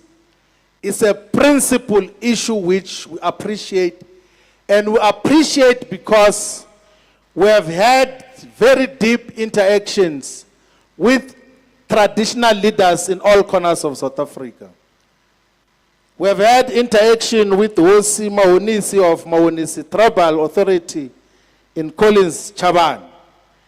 We have had interaction with Hosi Shilungwa Minga of the Minga dynasty in Collins, Chaban, who has got elaborate plans of what should be done in the Kruger National Park, particularly converting of the landing strip that was owned by the Department of Defense into an international airport, thereby attracting tourists and economic activities that will benefit the people. We constantly have interaction with Osima Donsi, who is also the sub-regional chairperson of Afrika Mayibuye in Collins Chabani municipality. We have constant interaction with Hosi Magona, who is the deputy chairperson of Afrika Mayibuye in Limpopo province. We have constant interaction with Hosi Mike Matebe, who is our provincial chairperson in the province of Limpopo. When we have proper representation of traditional leadership in all our leadership structures. When we were in the Free State, we had benefited a lot from the female king, Gaboililwe Moroka of Barolong Basileka in Tabanchu. We even gave us exposure to the Invest Rural strategy, which is one of the most comprehensive plans on how rural development must be pursued. We have had and we constantly have interactions with Hosim Kwena or of Matibela Tribal Authority in Bushbuck Ridge. Hosim Kwena is the president of Contralesa, and he has got one of the most dynamic tribal authorities which we had very deep interaction with and received guidance from. We of course have constant interaction with Inkosim Tumkulu, the chairperson of our Council of Elders, who spoke here and proclaimed the future as to how we're going to move forward. And when you listen to Hosim Tumkulu, he has got elaborate plans as to how do we benefit the custodians of the land, the traditional leadership here in South Africa, and how do we build relations with other parts of the African continent. We have had and we continue to have constant interaction with Inkosi Mthethwa in Mandeni, in Ilembe district in KwaZulu-Natal. We have constant interaction with Inkosi Malusi Zondi Kabambata, who is also the president of the Black Business Forum and was recently appointed as the Chancellor of the Zulu Nation. Very straightforward and forward-thinking traditional leader, royal leader who knows what he stands for and what principles must be protected. Doesn't compromise, is always consistent on all the issues that he speaks about. We have had interactions constantly with Kosikuru Tony Ramaburana, the king of the Venda Nation, who has got elaborate ideas on what should be done to develop the people of Tulamela, the people of Makado, of Musina, of all the areas where he oversees as a king.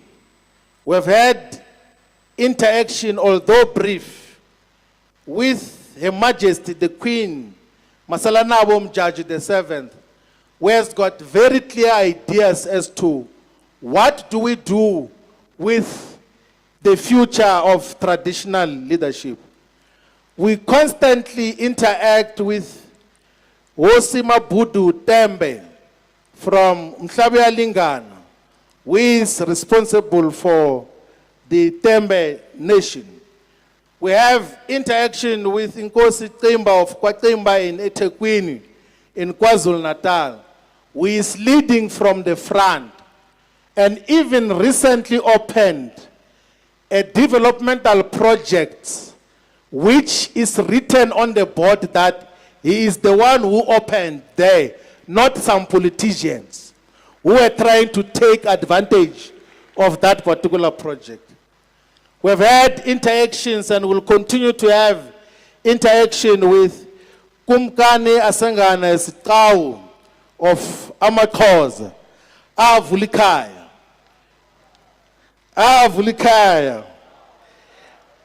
He has got very clear plans on what should happen to the people of the Eastern Cape, particularly in Mbashe, in Amatole district. I'm not sure if we can talk about the ones that went to Israel. We've had interaction with Queen Mother of Bapedi, Muhammadi Manyako Tularen. And even in our recent interaction, one of the princes said that she has been waiting for the leadership of Afrika Mayibuye movement to come and give guidance, and we are going to do and fulfill that particular visit. We have had interaction with the national chairperson of the Chiefs Council, Ingwenyama Makosonke II Mabena of KwaNdebele, who gave us proper guidance on all the issues that we spoke about, and also appraised us of the land claims which the KwaNdebele nation is lodging against the current government. We also have been in contact with Ngwenyama Maboko III of KwaNdebele, whom, due to limitations of time and interaction, were not able to meet, and we will meet so that we can share the notes. And of course, we have had constant interaction with Indlulamiti Yamakosi, Isilo Misizulu Kazolitini, who has got one of the most comprehensive plans on how to develop the people of KwaZulu-Natal and building relations with other nations here in South Africa and in the world.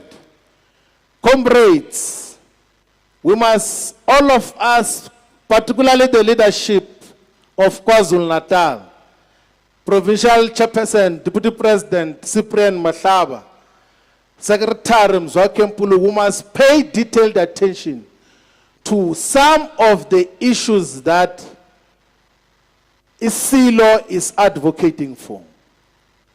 There is a lot of sound proposals and plans that come from the Zulu royal family as to just what should be done to develop all the areas of KwaZulu-Natal. We are not mentioning all these things for electoral purposes or trying to win people to our loyalty. And we can challenge every person in South Africa, particularly the leadership of Afrika Mayibuye movement. Go and sit down with the traditional leadership and listen to their plans of what is their vision for their areas. Their visions and plans are much more comprehensive and clearer than the political representatives. You can hear the difference if you talk to a councillor or a mayor and when you talk to a traditional leader.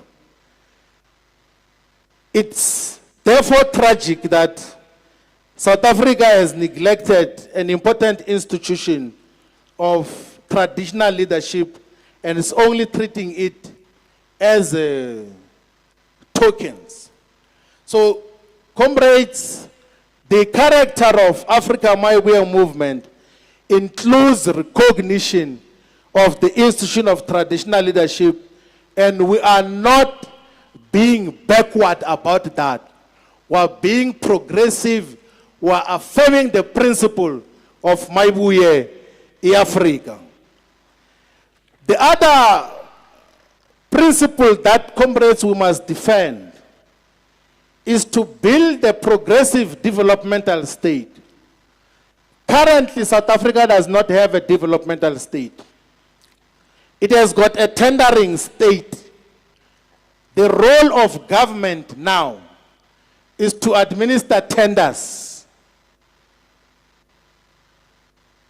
The role of the current governments at all levels is to administer tenders.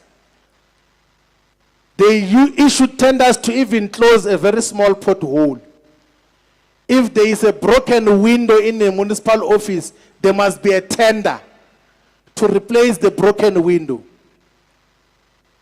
If they want to buy stationery for the municipality, there must be a tender to supply stationery, pens and pencils. When you can just send someone and say, down the road, they go and buy pens and pencils. They even have tenders to do the things which they are employed to do, to write letters. They said there's a consultancy company, debt collection, is to write letters that please pay the municipality. We do not have a developmental state in South Africa. We have got a tendering state, a tender administration state, a corrupt tender administration state. And I can tell you now that all the political parties that exist in South Africa, all, are instruments of self-enrichment out of tenders. All of them. So all the political parties, the ruling party from 1994, doesn't make it a secret. And these ones that are trying to posture like they are alternatives to the ANC are worse than the ANC in pursuit of tenders. And some of us can speak boldly and can illustrate to the people of South Africa that outside of the rhetoric, outside of the lies that are told, the primary purpose of all the political organizations and their leaders is to benefit from corrupt tenders. To the extent that some have got no shame in participating in tenders of bucket toilets and even have the courage to defend such. Some have got no shame in participating in tenders of security whose role is to evict people from the land and to destroy people's properties. You find that a security company, Red Ants or something like that, has got a political leader who says, no, we want to defend our people's rights to occupy the land. But on the other side, the company which they own or benefit from is destroying the people's properties. We should be and must be the only party, the only movement that does not fall into the temptation of corrupt tenders. We should run a developmental state that is based on meritocracy, that is based on people who can perform the functions that they are assigned to perform. I've made a commitment that I don't want to talk about current affairs. I was going to, if I was going to do that today, I was going to illustrate what mediocrity is by some person who, when they were talking to them were busy putting lipsticks and looking at their phone, and that person was presiding over a metropolitan municipality for a very long time. But when you listen to that person, you realize why there is a crisis in the city of Ekurhuleni. You know, there was an attempt in the past in Ekurhuleni to beautify the entrances of the major towns and cities, or the major areas. So they will decorate and then put a sign, welcome to Tembisa, welcome to Thokoza. But now if you go there, there's no longer welcome to Tembisa, it's welcome to Isa, because the other ones have fallen off. Or welcome to Koza, because there's no longer Thokoza as a fool.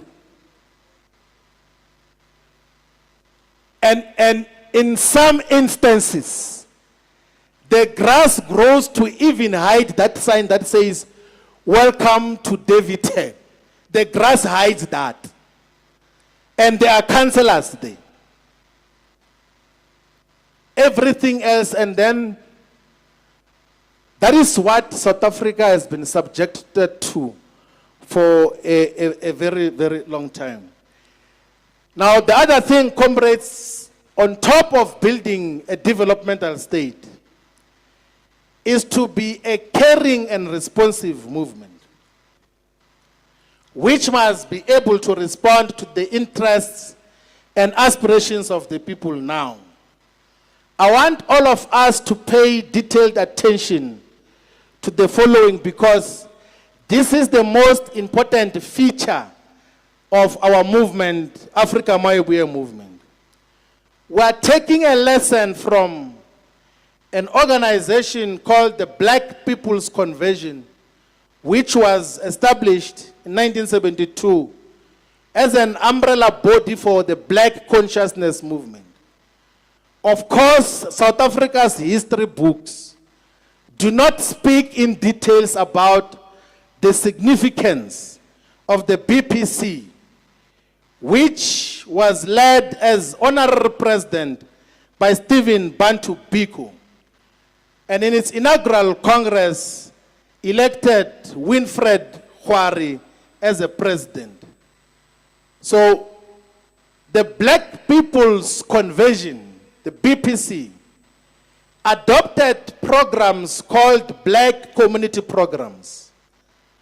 Those Black Community Programs was to say, let us do something now. Instead of waiting to overthrow apartheid, yes, we're fighting against apartheid, and we're going to overthrow it at some stage. But what do we do now for Black people? I want to take you through some of the programs that the BPC was able to implement through the Black Community Programs. That included Zanompilo Community Health Care Center, which was launched in 1975 in King Williamstown, which was a primary health care facility, an actual brick and mortar clinic built by a political party which was fighting for freedom, to say, let us attend to the interests and aspirations of the people now.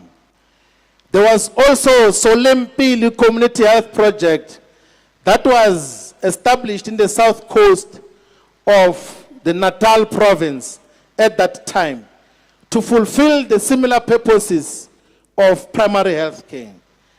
Under the Black community programs, there was also Isuteng Community Health Program, which was started in Tsanin, in the currently Greater Tsanin municipality in the northern province, or Northern Transvaal as it was referred at that time. There was also a trust fund that was established by Stephen Bantu Biko called Zimele Trust Fund, which was meant to support the families of political prisoners and ex-detainees with income generating projects and different schemes.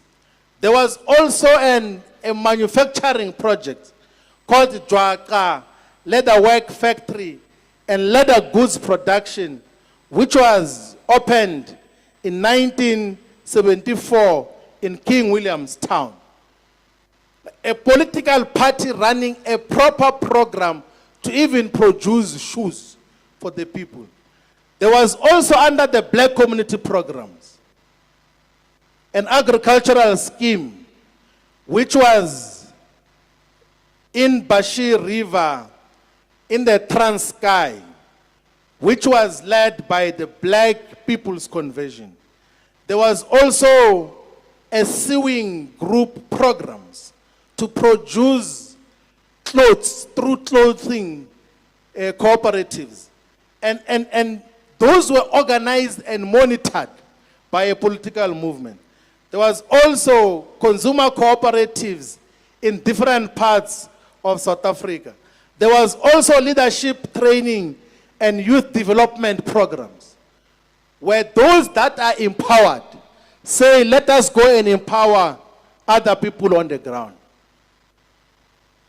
So a political party, a political movement like Afrika Mayibuye movement can't just be a talking instrument every time, promise after promise. There has to be programs everywhere that we implement. When we review the work of sub-regions, when we review the work of regional leadership and provincial leadership, we are going to ask you, what are you doing for the people now? Not that we have had 20 meetings. We did door to door to promise people things. We should report on what have you done now. That is the character of Afrika Mayibuye movement. And that is exactly what we are going to do ourselves at national level. When we raise enough resources, we will build our own long-lasting community health, primary health care programs in all parts of South Africa. When we raise our own resources, we'll prioritize building quality schools in areas that do not have access to quality education. When we have got access to resources, we'll prioritize building of TVET colleges, of even universities to empower our people. You have got right-wing organizations in South Africa today that are building universities. But there is not a single black organization. There is not a single black association that is saying, let us build a university.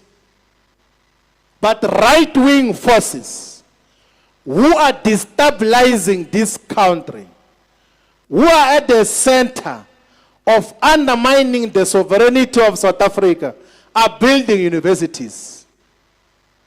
Ourselves, even when we have got government, we are not doing anything.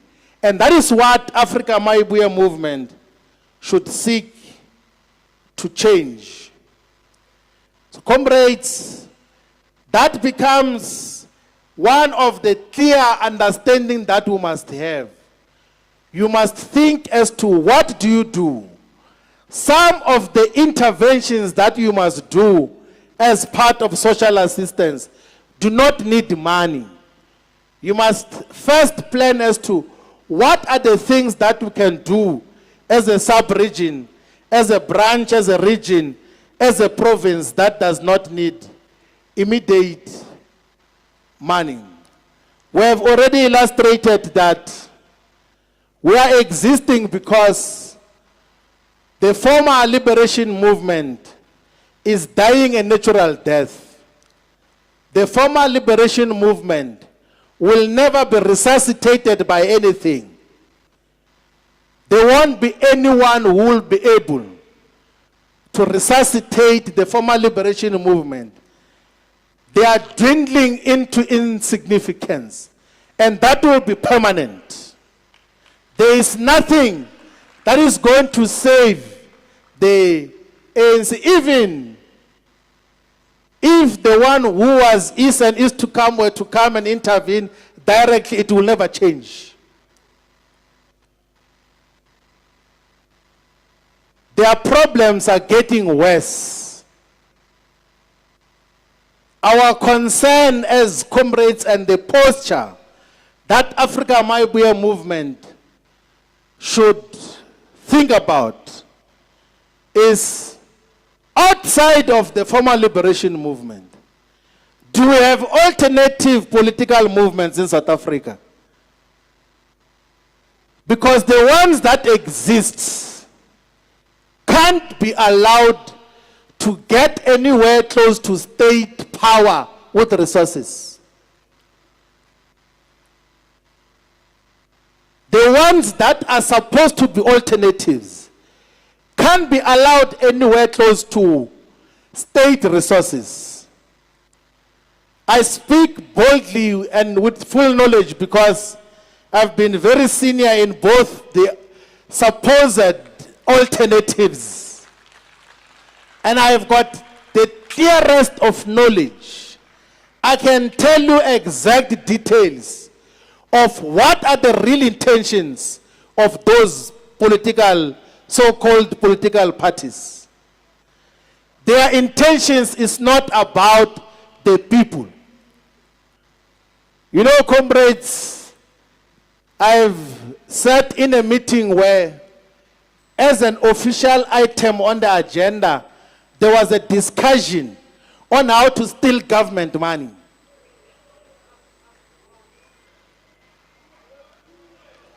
And even figures were mentioned that you must steal this much, you must steal this much, you must steal this much. And I'm not saying fiction. I'm not telling you fiction. And the character of these supposed political parties, which are supposed to be alternatives, will never change. There is a crisis of individual and collective narcissism, which is not curable in both the organizations. So it will be irresponsible of Afrika Mayibuye movement to not do anything when we are faced with a crisis.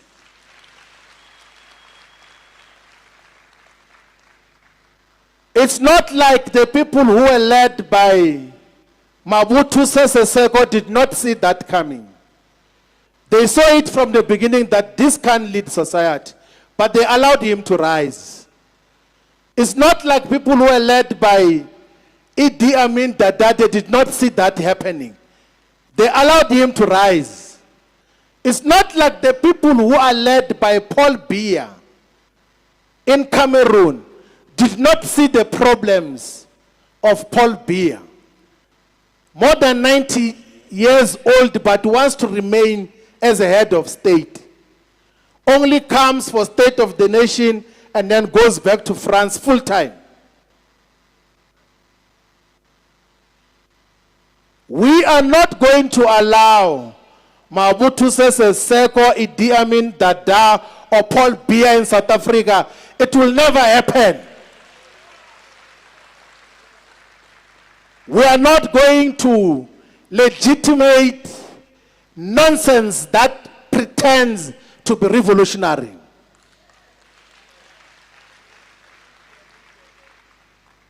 And that is what all of us should worry about. The former liberation movement is dying a natural death. There is no one who will save it. Even if they were to try to save it, if you were to just pay attention to the people whom they are saying are going to possibly lead in 2029, you realize number 2, number 3, it's the same. There is no difference. if not worse. We can't allow that to happen. We can't surrender the lives of our people to corrupt individuals, to self-seeking and self-enriching political leaders. That is why we have to solidify ourselves on the ground. Now, comrades, all of us must appreciate that a political party, although being a one entity, it expresses itself in multiple manifestations. Our primary character is that we are a liberation movement, an honest liberation movement in the 21st century. And we are the only one. But when we are government, those who come into contact with Afrika Mayibuye government must be saying that Afrika Mayibuye is the best government ever that responds to the aspirations of the people. Those that come to contact with Mayibuye through the women's movement must embrace it as a champion of women's rights and women's equality. Those that come into contact through the youth movement must embrace Mayibuye as the most dependable youth organization that is fighting for youth interests. Those that come into contact to Mayibuye through students must feel it as the most dependable student movement. Our friends in the continent must say that in South Africa, in Southern Africa, the only dependable ally is Afrika Mayibuye movement, because it tells no lies, it claims no easy victories, it appreciates that we have got common destiny. Our friends in the world must say that Afrika Mayibuye movement is our true friend, that we can pursue developmental agendas and programs together. Now, comrades, any self-respecting organization must always have tools of analysis and guide to action. You need a telescope to understand society politically. It's not too commonsensical. There has to be some tools of analysis that guide all of us on how we're going to pursue our struggle. And we say in the Restoration Manifesto here of Afrika Mayibuye movement that we are driven by scientific socialism. Chris Hani, when he was asked as to what is socialism, he says that socialism is not about big concepts and heavy theory. Socialism is about decent shelter for those who are homeless. It is about water for those who have no safe drinking water. It is about health care. It is about a life of dignity for the old. It is about overcoming the huge divide between the urban and rural areas. It is about a decent education for all our people. Socialism is about rolling back the tyranny of the market. And he says that as long as the economy is dominated by an unelected, privileged few, the case for socialism will always exist. And that is why Chris Hani was killed, because he understood the mechanism and method that we should pursue. Now, we spoke briefly about the miraculous, rapid development of the People's Republic of China. The speed at which China got to develop through from the 1970s is unparalleled in history. It's unprecedented. To take more than 800 million people out of poverty, to build an economy from being the 100th most successful economy to be #1 economy in the world. And at the center of China's rapid development was a leader called Deng Xiaoping, who said that in the past, the Chinese Communist Party was not clear as to what is socialism. And then he says that the scientific socialism attaches utmost importance to the development of the productive forces. Development of productive forces means economic growth or building more industries and building more economic activity. And then he says that we have said that socialism is the primary stage of communism, and at that advanced stage, the people, the principle of each from according to his ability, to each according to his needs will prevail. And then he says that the most important thing is to develop the productive forces so that there is an overwhelming abundance of material wealth. Therefore, the fundamental task of the socialist stage is to develop the productive forces. The superiority of the socialist system is demonstrated in the final analysis by faster and greater development of those forces than will happen under a capitalist system. Now, comrades, it sounds very convoluted or difficult. It's not. I'm going to try to explain this. The countries that got to develop faster are those that were developing infrastructure and the entire economy for common benefit, rather than those who were developing for capitalists to benefit as individuals. Because if you say that your economy is going to be developed exclusively by individuals, they can take a decision for whatever reason not to put money into the development of the economy. Sometimes even for racist purposes, sometimes for sabotage purposes. But if there's a collective agreement that we must all develop, that development happens faster. That is why China, Vietnam got to realize rapid development than ever seen in the history of humanity. The good thing about these facts is that all of us have got access to technology now. We've got access to artificial intelligence tools. You can go and verify the very fact that the economies with centralized and focused planning, the economies that did not prioritize private wealth accumulation, are the ones that grew faster than the capitalist economies in the past 50 years. And it's based, you do not need a PhD to understand that. It's as basic as that, and all of us can verify that. So logically, all of us should associate.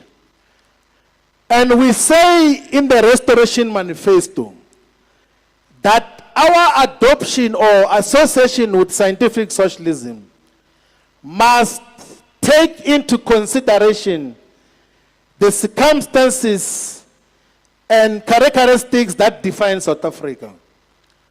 That one is that South Africa has got a large population of the religious community. And in many instances, people have been misled by apartheid propaganda and by the establishment propaganda that associating with scientific socialism means that you are against God, you are against religion.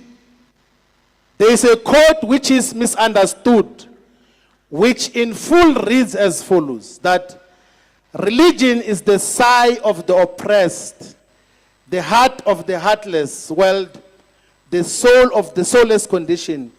It is the opium of the people.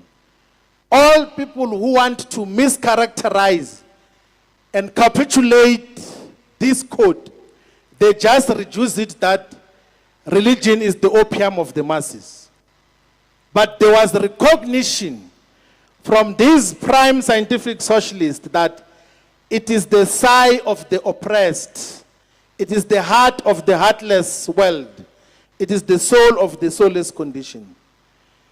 Now, comrades, here in Mayibuye, we are not against religious institution. We are not against any church. If anything, we belong to the churches. We belong to different religious institutions. You can be and must be a member of Mayibuye and still be a member of the Zion Christian Church. You can be and must be a member of Mayibuye and still be a member of the Nazareth Baptist Church in Ginyezezwe and Tembelihle, Ekpagameni Eplane. You can be a member of Mayibuye and still be a member of the St. John Apostolic Faith Mission and be a member of the Roman Catholic Church of South Africa, the Anglican Church, Methodist Church, Evangelical Lutheran Church. You can be a member of Mayibuye and still be a full member of the International Pentecostal Holiness Church. You can be a member of Mayibuye and still be full time and participate in the activities of the Jesus Nation Church, of the Seventh-day Adventist Church, of the Shekinah Healing Ministries of Apostle Muhlal. You can be a member of Mayibuye and still be the Archbishop of the Rivers of Living Water, like our Chaplain General is. So there is no condition, none whatsoever, that it's either church or Mayibuye who are same. If anything, religion plays an important role in terms of raising some levels of conscience, Rifalo. Because some of the things that these people do, you realize that they've got no association, none whatsoever, with any God. The ruthlessness through which they steal, the manner in which, when people are about to expose them, they just easily hire someone, go and kill that one so that they don't expose me, kill. With necessary conscience, God conscious, you can't involve yourselves in such. If anything, Mayibuye is safer with leaders who have got conscience that is also informed by some degree of association with religious institutions. 90% of the people of South Africa, if not 96%, belong to one or another form of religion. So if we are against, if we were to become against religion, who are we representing? If you are against religion, if you are against the church, who are you representing? Because 90% of the people of South Africa are religious. They believe in God. There might be different mechanisms of how they pray. There might be different modalities of when they go to church. And if you want to lead, and then you say, no, we are leading ourselves. That is why it will not make any sense for the leadership structures and membership of Mayibuye in the province of Limpopo to not have members of the Zion Christian Church, which is the largest in the province. It will not make sense for the leadership in KwaZulu-Natal to have representatives from and leadership from the Nazareth Baptist Church, it's known as Shambe Church. At least we have in the NCT Bishop Ngulunga, who is from the Nazareth Baptist Church, as part of the leadership collective. And that should be the character of our movement on the ground. When you are a sub-regional leader, in any parts of South Africa, if you are leading Mafikeng, yes, you will know that the number of wards is 34 or 36. But when we ask you how many churches are there, you must know all of them. And how many traditional leaders are there, you must know all of them as well. And who are they presiding over? Because we will not be able to liberate this country if we do not know our people. And where are our people? Our people are organized in religious institutions. The biggest form of organization in South Africa is religious institutions. It's not political parties. All political parties combined, as things stand, do not have 5 million members in South Africa. All of them. If you were to go and check the membership, including those that are in government. But in South Africa, you have got religious institutions. One, which has got more than 5 million members. But all political parties. And what is tragic, comrades, is that it's not like the religious leaders do not have views about the future of this country. They do. We were explaining in the press conference on Wednesday that in our recent past participation in the National Day of Prayer, all the religious leaders, including His Grace Bishop Bill Khanyan of the ZCC, they spoke about the crisis of water. They spoke about the challenges of corruption. They spoke about challenges of jobs in South Africa. But no one listens to them. No one listens. Where representatives of majority of South Africans say, you are busy with palace politics there. There were more than 20 speakers there, if not 30. There is no one who said Ket Matlala there. No one. But politicians now, every time they open their mouth, Ket Matlala, every day. So the country discusses Ket Matlala, the whole country, and the 3 major television stations, live, all of them broadcasting Ket Matlala. When our people are waterless, when our people are homeless, when our people are sleeping under bridges, when our people are losing their jobs, when our people are dying of hunger,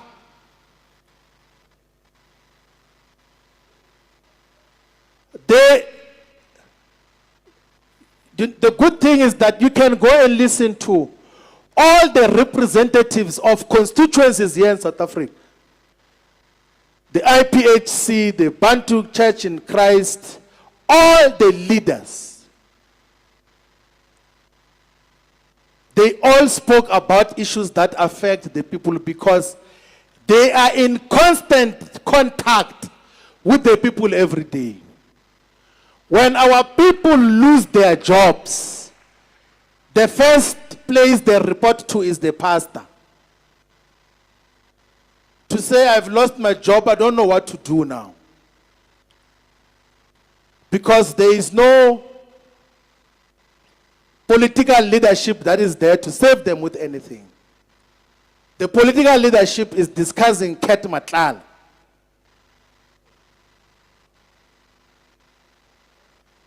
And content creators in parliament like they feel very powerful that no. And that becomes a national issue. The whole country must stop because of Kete Matlan. When we've got a lot of things that we have to deal with.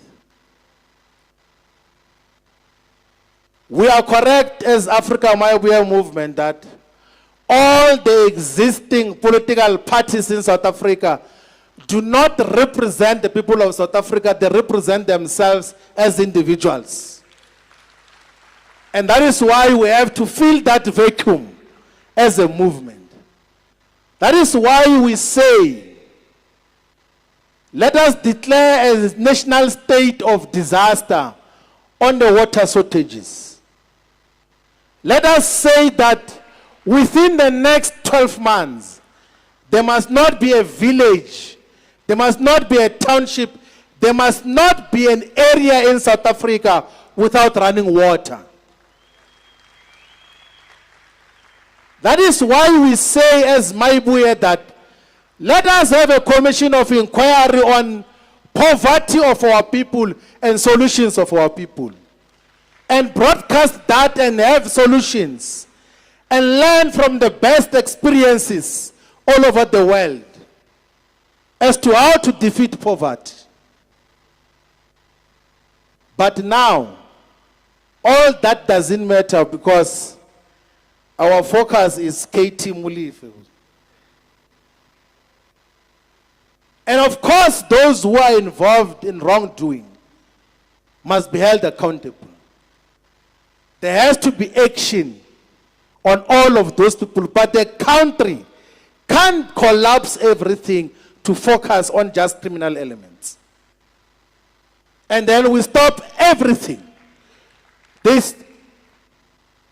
is no water plan in South Africa as to how are we going to give clean and running water in all the areas that are waterless, in Jozini,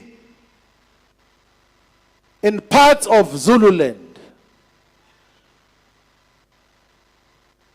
in parts of Rustenburg, in many parts of eThekwini, where there is no water and people are benefiting from the water tankers. When are we sitting down to talk about water? All of us and say, let's resolve water. And then when we're done with water, we say, now let's go to healthcare facilities and have clinics everywhere. When we're done, let us remove these pit toilets in schools. Systematically like that will resolve our problems. But now we're all over, there is crisis everywhere. There's not been anything that has been resolved by the post-1994 government. Comrades, all of us must be guided by firm principles. The principle of Ubuntu, of honesty and respect, of always providing superior alternatives, of respecting religious and royal leadership, of anti-imperialism, of Pan-Africanism. And we must never make a mistake of becoming a regional organization. We must never become a regional organization. We must not become a tribal organization. Even in silent talks, there must never be characterization of our movement as a tribal or ethnic organizations. There are ethnic and tribal organizations in South Africa which are in parliament. We must not be that. We must exist in all corners of South Africa. In the Eastern Cape, we must have strong presence in Buffalo City to liberate the people of King Williamstown, of Duncan Village, of Mdantsane.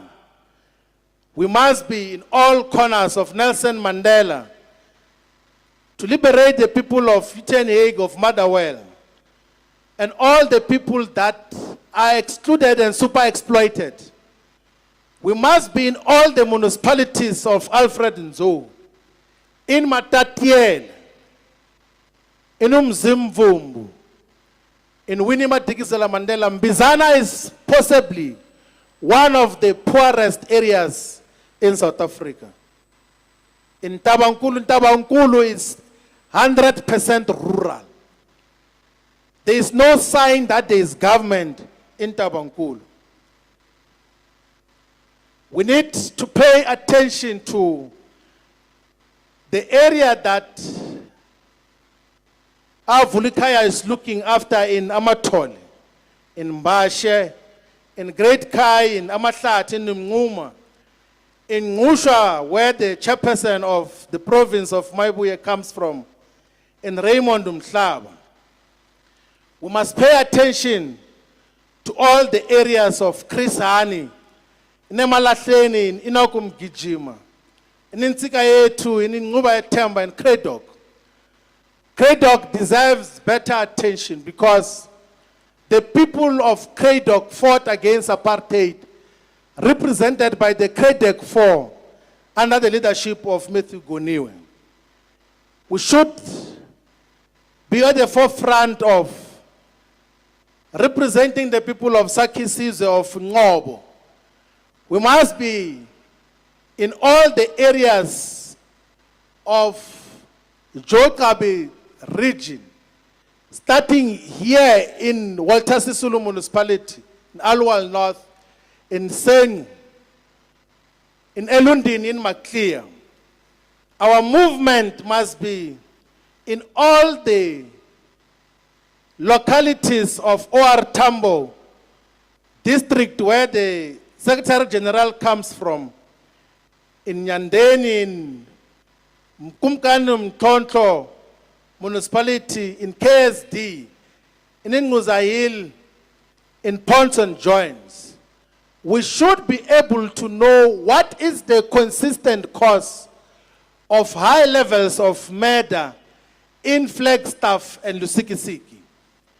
We must be in all the rural and neglected and ignored municipalities of Sarah Bartman, in Dr. Bess not there, in small municipality of Blue Crane, of Kokamar, of Makana, Dlambe, Sanders River Valley.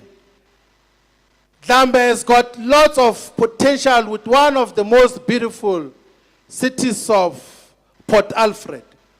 If we can have a responsible government in Dlambe, we can be able to maximize the economic benefits for all the people of Dlambe. We should be present in all the municipalities of the Free State, of course, starting in the metropolitan municipalities, which has surrendered its metropolitan status. A city without even a taxi rank. Bloemfontein. A city that has got a crisis of basic services has been neglected by those that have been in power. We should rise to the occasion and save the people of Mangaung. We should be in all the municipalities of Fezileta, in Mafube, in Mokaga, in Wate, in Mafube, in Metsimaulu. Metsimaulu has got lots of potential. We just have to pay attention. And the progressive forces in Metsimaulu must combine forces with Afrika Mayibuye movement to wage a common national war, not a localized war. There is no necessity, none whatsoever, of the comrades who share the same views with us in Metsimaulu to want to constitute a civic organization to want to contest in Metsimaulu only. Let's combine forces. We know your capacity. Let's combine forces and rescue that municipality of Metsimaulu from those that have been misgoverning it now. In Lutweleputa, where the chairperson of Free State comes from, we should pay attention to Masilonyana, to Nala, to Tuhulugo, to Tsolopele. There is super exploitation of farm workers in all those small municipalities. And of course, we must pay attention to one of the most corrupted municipalities of Matabeng. In Mofutanyana, we should pay attention to Dihlabeng, to Mantsupa, to Nketwana, Pumelela, Soweto, and Ficksburg. And of course, we must pay attention to Maluta Pofung. There's a lot of work that we need to do as Afrika Mayibuye movement. The 3 municipalities in Karib are neglected because the entire district of Karib is neglected in Kopanong, in Litsameng, and Mohokare. Here in Gauteng, there is no government in all the metropolitan municipalities. We have to rescue the people of Ekurhuleni. We have to rescue the people of Ekurhuleni in all the areas. Ekurhuleni has got a lot of strategic potential. We must remove the bucket toilets in Ekurhuleni.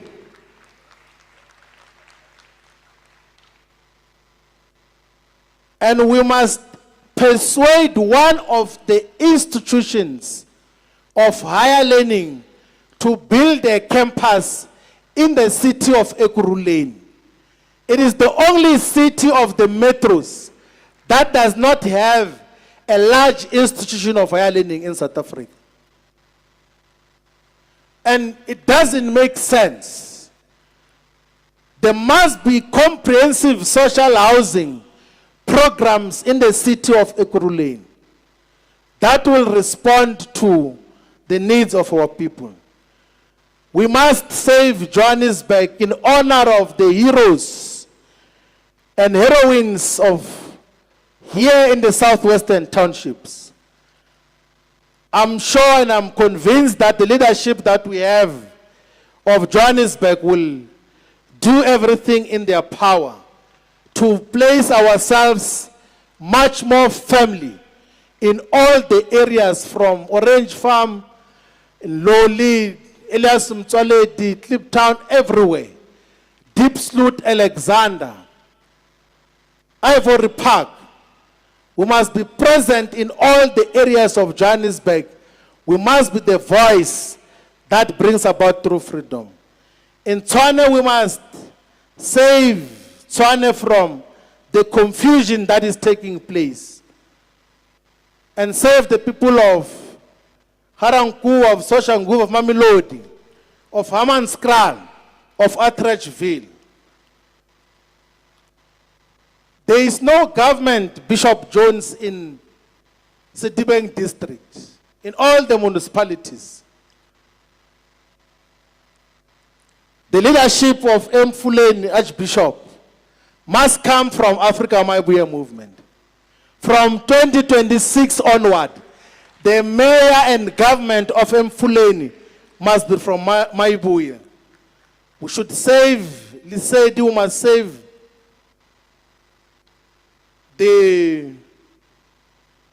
all the municipalities so that we are able to affirm clear principle, including Midvaal. In the West Rand, let us do everything in our power to save the people of Mirafong, of Mogale City, of Rand West, and all the areas, so that we establish ourselves firmly. KwaZulu-Natal has been crying for alternate leadership. In the province of KwaZulu-Natal, there is huge potential for Afrika Mayibuye movement to play a significant role in all the districts. From Amajuba, we can play a leading role if we were to organize ourselves better. Newcastle has been dysfunctional for a very long time. There is no stable municipality in Den Hausa and in Madlangeni. We have to save the people of Irigwala district, in Greater Kokstad, in Buhlebezwe, and Mzumkulu. We must save the people of Ilembe district in Kwadukuza. If Kwadukuza is properly managed, it can maximally attract investments to make it a secondary, much more modern city than the cities that are in Etequini. We have to pay attention to the rural municipality of Mandeni, where we can direct a lot of investment potential. Same we should do in Mapumula and Ndwendwe. In King Tatayo, we should pay attention to Mtonjane. Bishop Ngulunga is from Tanzania. We are from Follows, yes. And we must pay attention to Nkandla, which has been under the misgovernance of the IFP for a very long time. And of course, we must pay attention to Mfolozi, to Mhlatuze. There is a lot of economic potential that can be achieved from all the port activities that take place in Mhlatuze. In Ugu, must pay attention to the degenerating municipality of Reinkonyen in Port Shepstone. Must pay attention to Umdoni. Umuzwabantu, Umzumbe. Umzumbe is where the township of Metro Mnyama is at. We must pay attention to the dysfunctional districts and municipalities of Mgungundu. Msunduzi municipality has been dysfunctional for many years. We must rescue the people of Msunduzi, of Mkambatini, of Mpendle, of all the areas. Nutukela, we must save the people of Nkoslangal Balele, of Alfred Duma municipalities. We must save the people of Zululand from the undue dominance of the IFP. Abakulusi is where the fundraiser general comes from.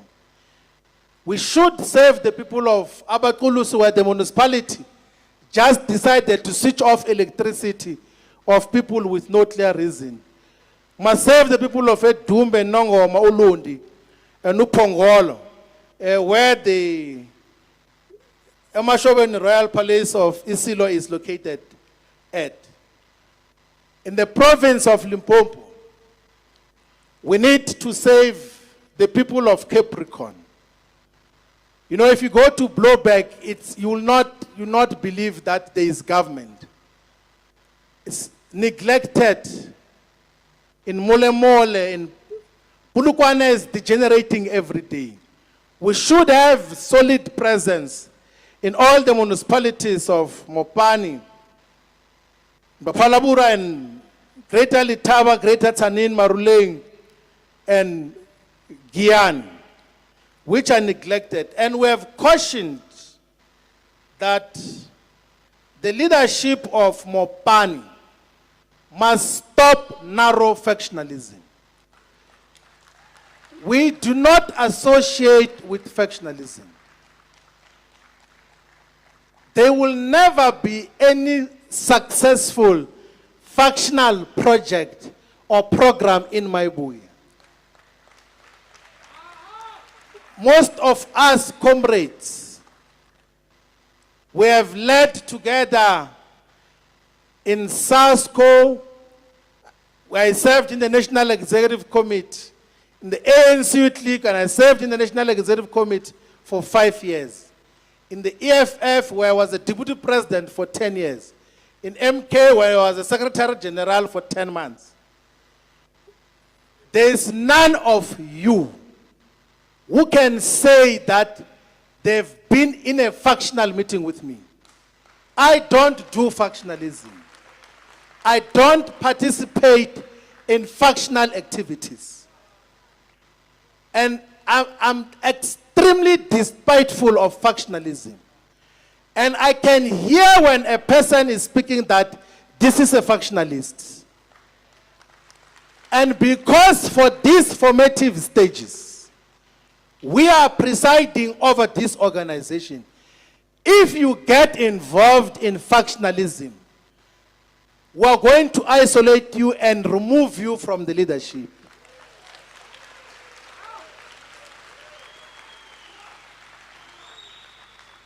From the beginning of the consultation process, even before we're even a month into consultation, there were people who were beginning to show some levels of factionalisms. And they now go around saying they founded the organization. Let's see which organization they founded. Because we act decisively, that be rest assured that without fail, we will act very decisively against factionalism. And you will think we do not notice and we are not paying attention. Where even comrades go on Facebook to post factional statements and all sorts of things about our organization at this early stage. We have to just send a strong warning that we will not allow factionalism in any of our regions, because I get to hear about the problems of Mopani from the traditional leadership which had collectively agreed to join Mayibuye. And then they said, these people already are divided. How do you welcome people when already are showing to traditional leadership that you are divided? We must nip in the bud the demon of factionalism.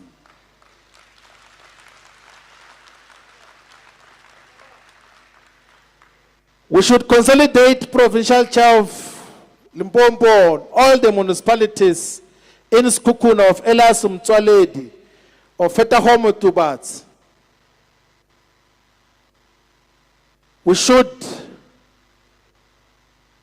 also lead the programs that force all the municipalities and all the mining companies in Ephraim Khan, wherever there is mining activities, there has to be programs in Skokone to force that the mines must benefit our people now. In Vembe, we must consolidate the ground. I don't understand why when we go to elections next year, there must still be a municipality in Vembe that still is run by the current party. In Collins Chabanet, they were given a municipality in 2016. It's 2026 next year. The municipality is still not established. They were given an establishment grant, but the municipality doesn't have offices. When there's council meeting, they meet in a boxing ring, like boxing hall. And then when they want to have planning meetings, they hire a venue to have strategic planning in a different municipality. And the people of Collins Chabani must continue to vote for such. It must come to an end. Let's consolidate all the forces on the ground, those Madonsi, to remove the incompetent people. And worse, they are given a new municipality, and within the first 5 years, the first mayor is assassinated, possibly by people who are leading there now. Killed. We need to replace the ANC in all the municipalities of Bembe and Musina and Makado. The provincial secretary comes from Makado. We must push to rescue our people. In Waterberg, we must rescue the people of Belabela, of Palale, of Mudumulo Mukhopo, of Tawazimbi. Our struggles in Tawazimbi must also focus on the mines there. In Mpumalanga, we should rescue the people of Mpumalanga from the mediocrity that is taking place in that province. It doesn't make sense why there is still an ANC government in Bushbuck-Ridge, TG and provincial chair of Mpumalanga, both from Bushbuck-Ridge. It doesn't make sense.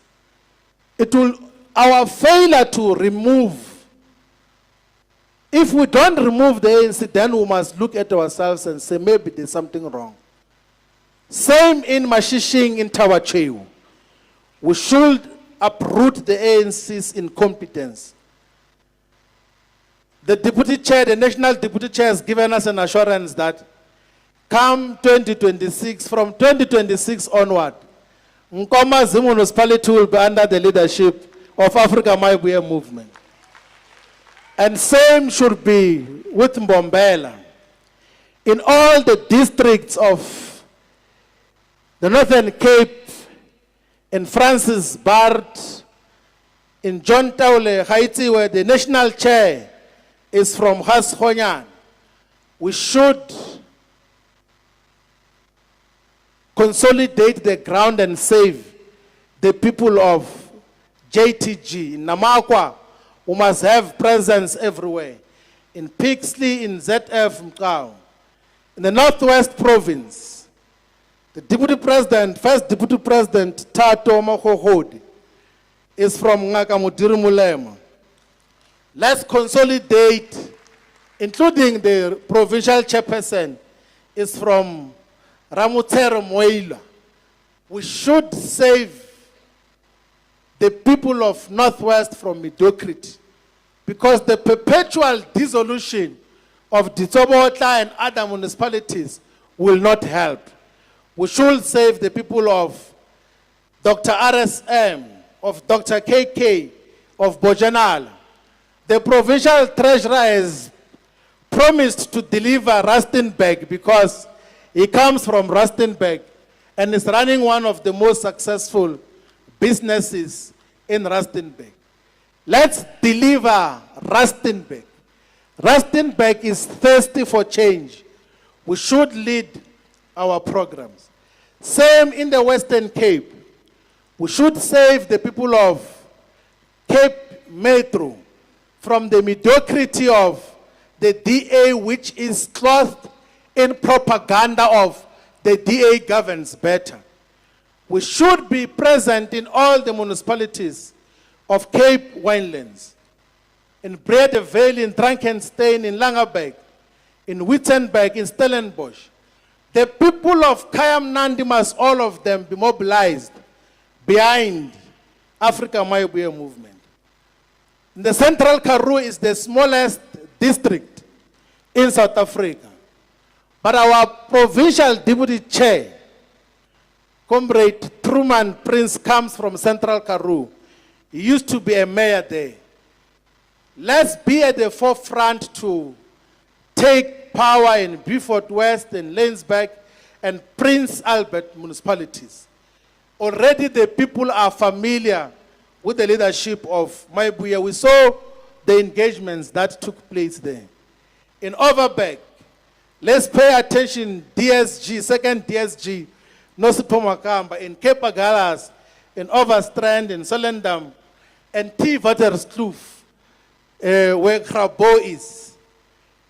In the West Coast, we must pay attention to Bergrivier, to Saldanha Bay, to Matsikama, to Saldanha Bay, and Saltland local municipalities. There's a lot of areas where our people stay, even in Swartland. And the advantage, comrades, and without trying to portray a different picture, 99% of the areas that I spoke to and spoke about, I've been there and done political work there. So I know what happens in T. Waterskloof. I've been to Grabo, I've been to the informal settlements. I know Sartland, Bergrivier, Ciderberg, all of those areas. And I know that there is potential for Mayibuye to gain traction there. I've gone to do political work in Blue Crane, in Kokama, in Kocha, in Bears Not There, in Sunday's River Vale in Adu, and was able to achieve, and none of the people that I led with have ever been there. So when we say what we know what we're doing, we're not bluffing. We're not bluffing when we say we know the task ahead, because we are not scared of going to the ground. We are not scared to go and speak to our people. And that is what all of us should concentrate on.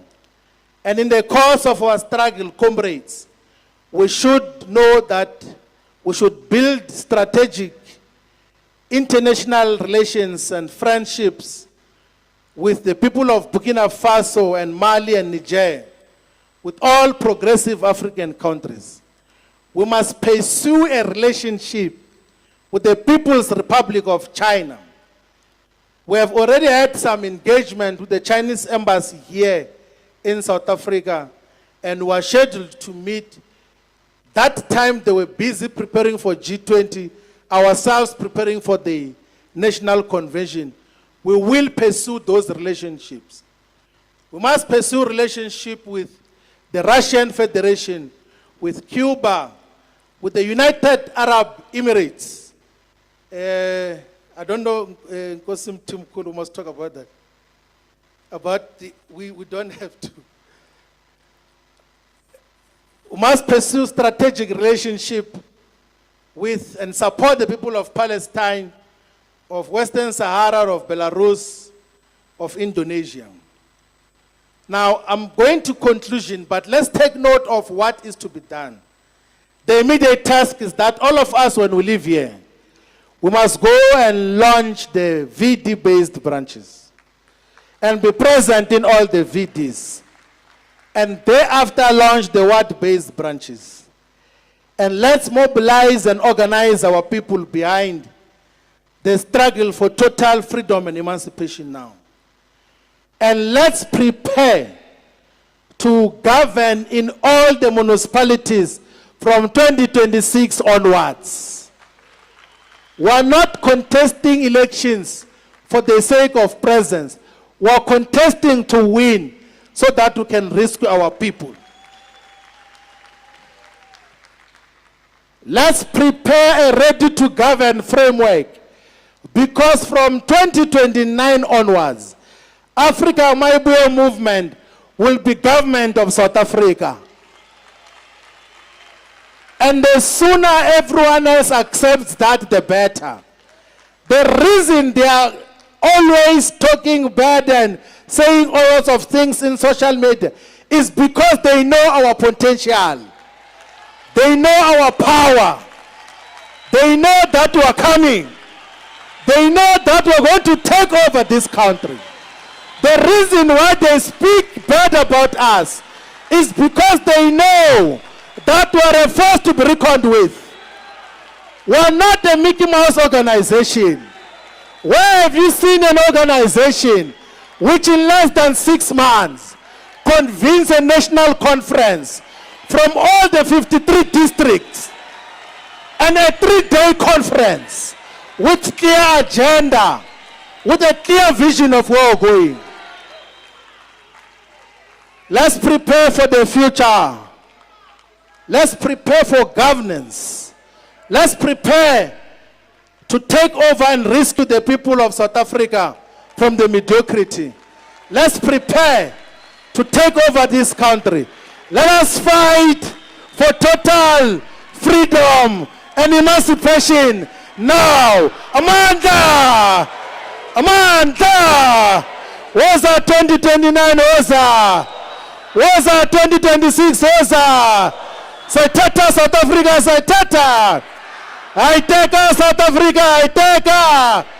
I take her South Africa, I take her! Raichia South Africa, Raichia! Raichia South Africa, Raichia! Amanda! Away! 2! Thank you very much.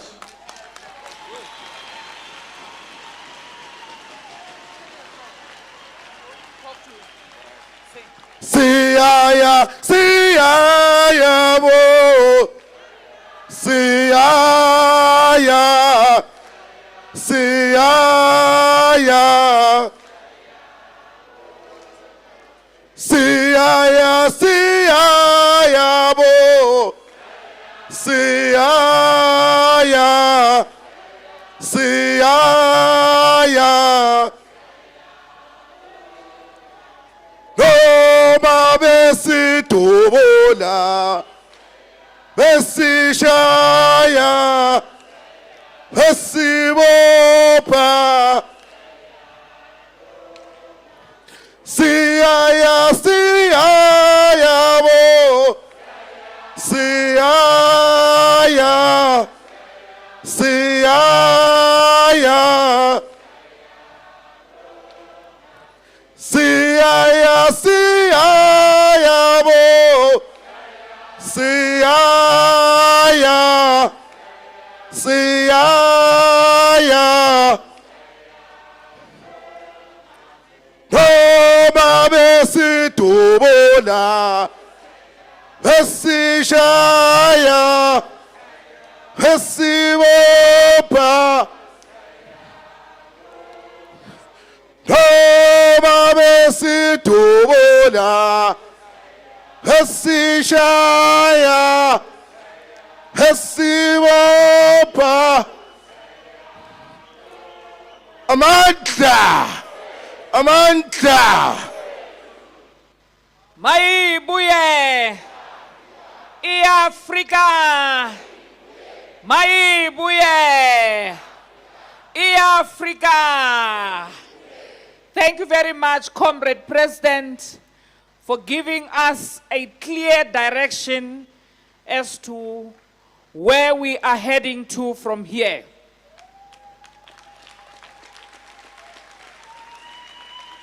We are not an organization of amateurs. We are an organization which is preparing to govern. Our people have waited enough for quality services in all municipalities across South Africa. And as a collective, in this auditorium, we have heard you. And we are going to deliver to the people of South Africa come 2026. Comrades, we have arrived at a time where we need to take a break. Food is ready.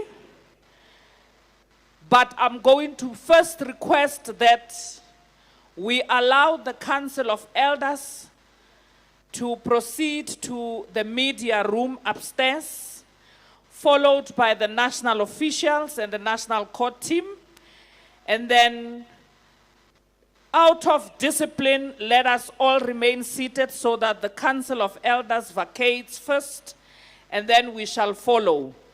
Let us be back here at 4:30, so that we are punctual and proceed on time with the business of second day of this national convention.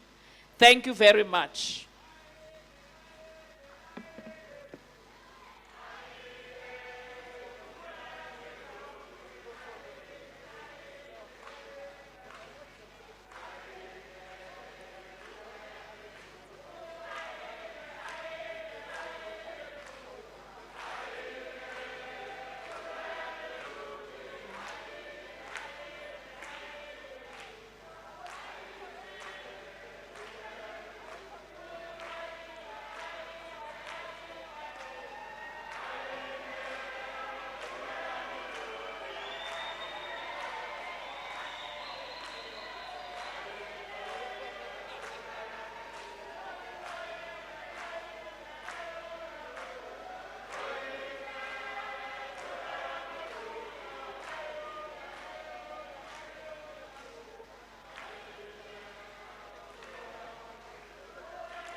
Comrades, let us not vacate the hall first to avoid what happened last night.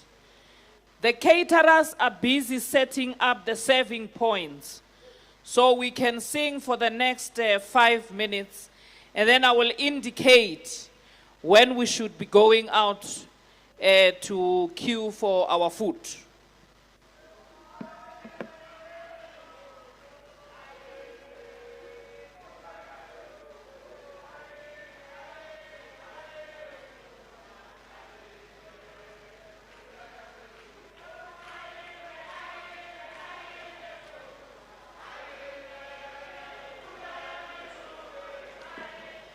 Comrades, the following vehicles are blocking us from setting up the food stations. BS 27KV ZN, BS 27KV ZN, and then FGD 465 Limpopo, FGD 465 Limpopo. Comrades, let us be orderly. We will announce when we have to leave so that we go and have lunch. Let these two vehicles be moved, please.